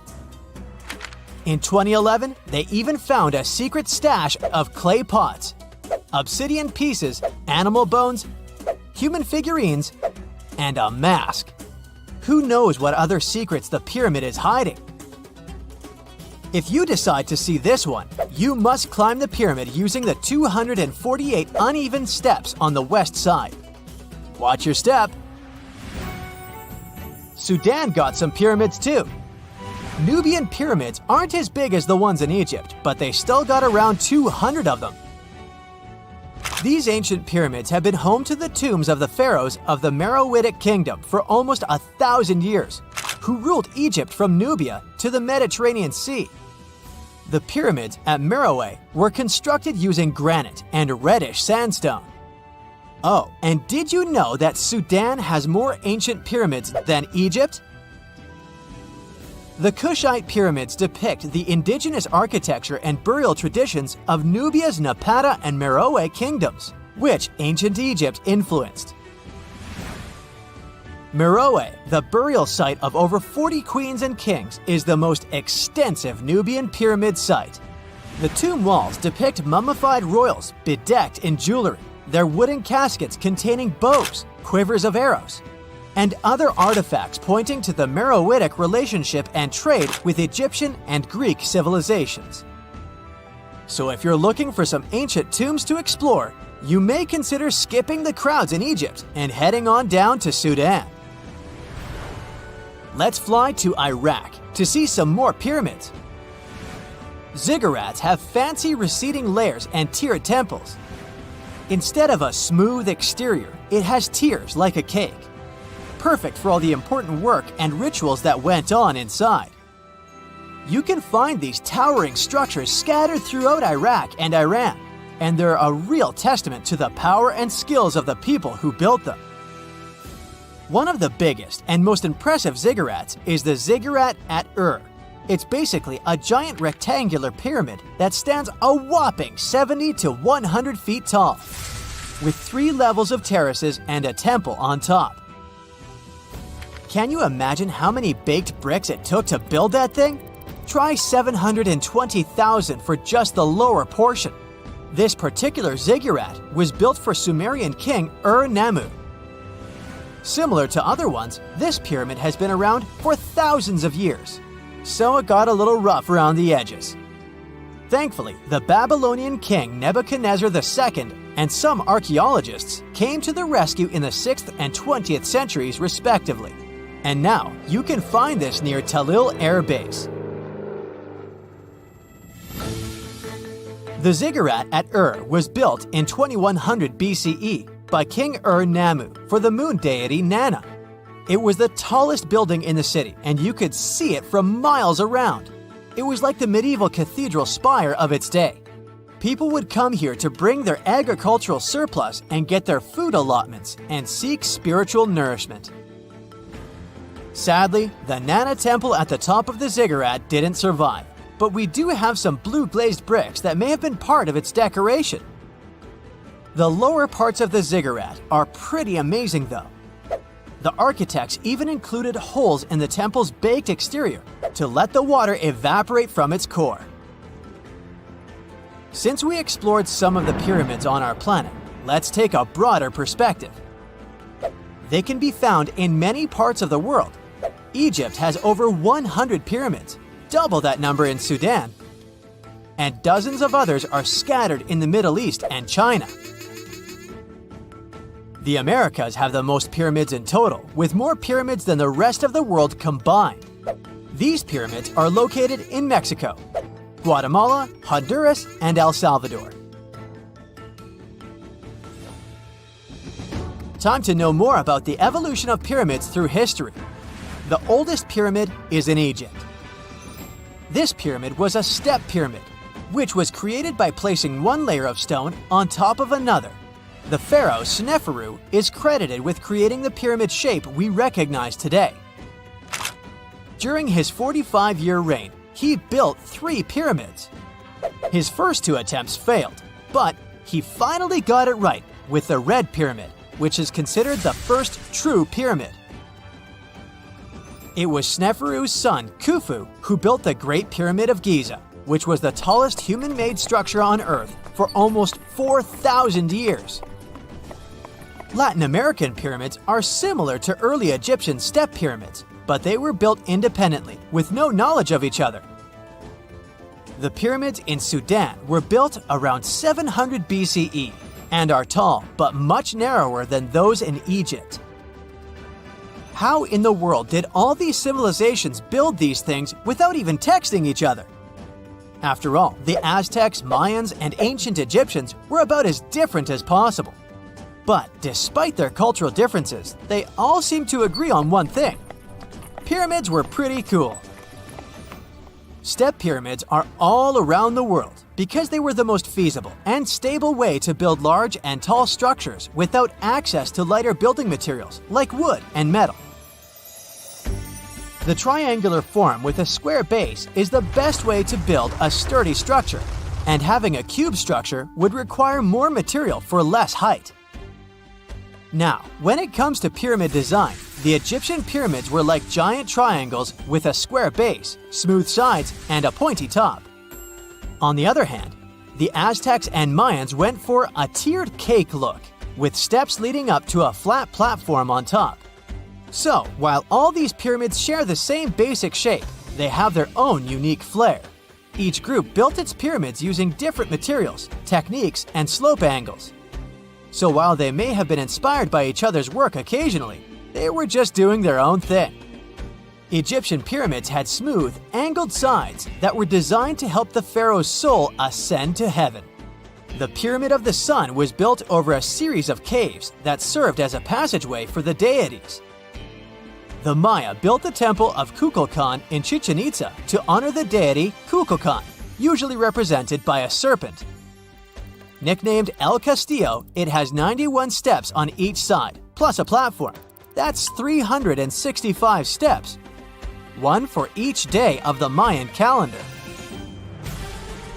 Tell me, Brightsiders, how were pyramids built? To begin with, humans made them, not a foreign race from space that landed on Earth. You see, one thing that all pyramids have in common is that they were built without advanced tools or even the wheel. It took a lot of people to build them, including skilled laborers and architects. For example, it's estimated that 20,000 people built the Great Pyramid of Giza, and it's believed that most of them were skilled laborers. Building pyramids was a massive undertaking that required years of planning and effort. The Great Pyramid at Cholula, Mexico, took 600 years to complete. There's a mysterious island that appears and disappears like magic. Just like Schrödinger's cat, this Schrödinger's island exists and doesn't exist at the same time. Officially, it's called Sandy Island, and it once appeared in maps, but it was never there in real life. Australian scientists decided to solve the mystery once and for all by embarking on an adventure to find this elusive archipelago. But when they reached the coordinates, all they found was endless blue waves. It's like the island was playing a game of hide-and-seek with them. This story goes back to 1876. A whaling ship was crossing the area and reported an island. Whoever saw it said it was over 15 miles long north to south and around 3 miles wide, about the size of Manhattan, so not so tiny at all. But every time researchers went to visit the area, they found nothing. So in 1974, an official mission from New Caledonia declared that Sandy Island was simply not a thing and excluded it from all maps. People went on with their lives until they noticed that the island was appearing on Google Earth as a black blob. In 2012, another Australian expedition went out to check out the area to get some explanations. They had to write a eulogy for the long-lost island and explain what could have created this mess. For starters, mapping technology wasn't at its peak back in the 1900s. It was easy to get the coordinates wrong. Then there was the fact that the area is big on volcanic activities. It's likely that volcanic lava cooled down and created a raft of some kind. Let's say that the whaling ship went by, saw the volcanic raft, and thought it was land from a distance. But hey, it's just a guess.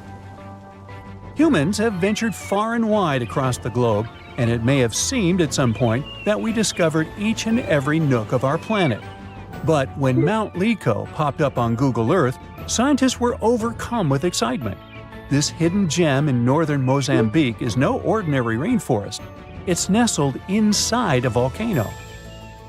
Determined to confirm the existence of this mysterious forest, experts assembled a team of top-notch scientists and specialists from around the world. The journey to Mount Lico was no walk in the park, with a daunting vertical rock climb standing between them and the forest. But after 6 years of planning and preparation, they were ready for the challenge. Once they got there, they saw it was even better than they imagined. The place was like a perfectly tended garden. The forest sounded unique and different from other rainforests. There were some insanely huge caterpillars that looked dangerous. And they even found ancient pots and evidence of an untouched human ecosystem. Ooh! Terra incognita means unknown land. And one of the largest unknown territories being uncovered today is the land beneath Antarctica's ice sheets. Below the snowy surface, there is an entirely new world of canyons, waterways, and lakes, which are now being mapped. One can't help but wonder, is there really liquid water below Antarctica's frozen surface? Yep. Water can exist without freezing due to pressure. The liquid water is the result of Earth's warm interior, and that's how we get things such as Lake Vostok. Now, you can't see it, but Lake Vostok is right here. Located in East Antarctica, it lies beneath 2.5 miles of thick ice. This huge lake is about 4,800 square miles. Humans could only discover it with the help of some top-notch technologies like seismic soundings and ice-penetrating radars. According to these scientists, it's likely that the lake has been there for up to 15 million years. Bhutan is on the map for, among other things, being the happiest country in all of Asia. But it kept a hidden gem for all these years. one of the world's tallest unclimbed mountains, Kunkar Pansum. Bhutan is enmeshed in the glorious Himalayan mountains. That's why the climbing community was beyond excited when they discovered an untouched mountain. Imagine being the first person to climb an unexplored peak. That would probably guarantee you a spot in the Guinness World Records for sure. The mountain has been untouched because of a Bhutanese law. For locals, the mountain peak is a sacred site, shrouded in mystery and legends. One of their beliefs is that the sacredness of climbing a mountain lies not in reaching its peak, but in truly communing with the mountain and enjoying the process. We got to admit, that is a bit of a newsflash for Westerners. If you're ever in the state of New York, make sure you check out the Aglo General Store. You'll have to drive somewhere around the Catskills to find a beautiful, grand, big nothing. Aglo is one of America's most famous paper towns, aka a fake town. But this case is different from Sandy Island. Aglo Town never existed, and it wasn't a mistake. You see, there's an old copyright practice amongst map makers. They add in paper towns so they can know when someone is simply copy-pasting their work. What they didn't expect is that this would get completely out of hand. Some say that one day a guy picked up a map at a gas station that had Aglo Town marked in it. The person decided to open a store over there and named it Aglo General Store.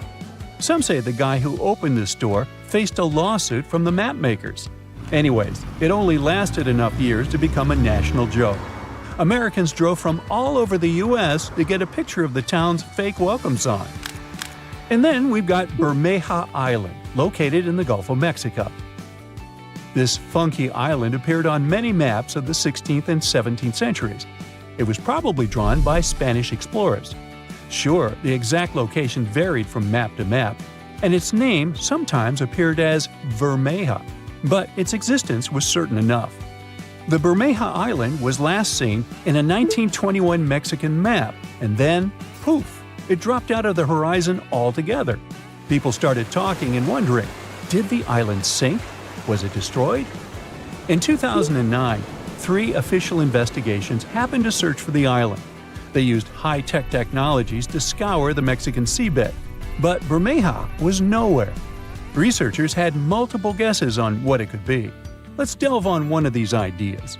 The idea was probably made up by old-day explorers to mislead their enemies in search of land and gold. Well, that seems plausible. Now, let's take a look at Rio de Janeiro. Once, the city was filled with informal territories. These places are known as slums or favelas. They're like mini-cities inside the big city. Some favelas are known to be underprivileged territories, where dwellers don't get the same urban perks as other citizens, such as the sewage system and garbage pickups. These slums grew so quickly that the government didn't have time to keep track of their developments. So today, it's usually the dwellers themselves that name the streets and make do with whatever they have at their disposal. One of the biggest slums in Brazil is located in Rio de Janeiro, the so-called Hacienda, and it was only recognized as a neighborhood by the local government in the 1990s. Our own ocean floor is less mapped than Venus, Mars, and the Moon. In fact, 95% of our oceans are unexplored. Strange, right? We do have the available technology, which is mainly sonar soundings, sending wave sounds to the ocean bed and registering what they hear back.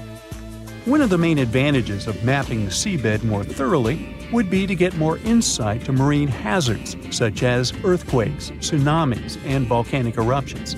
Plus, there are so many unidentified marine life.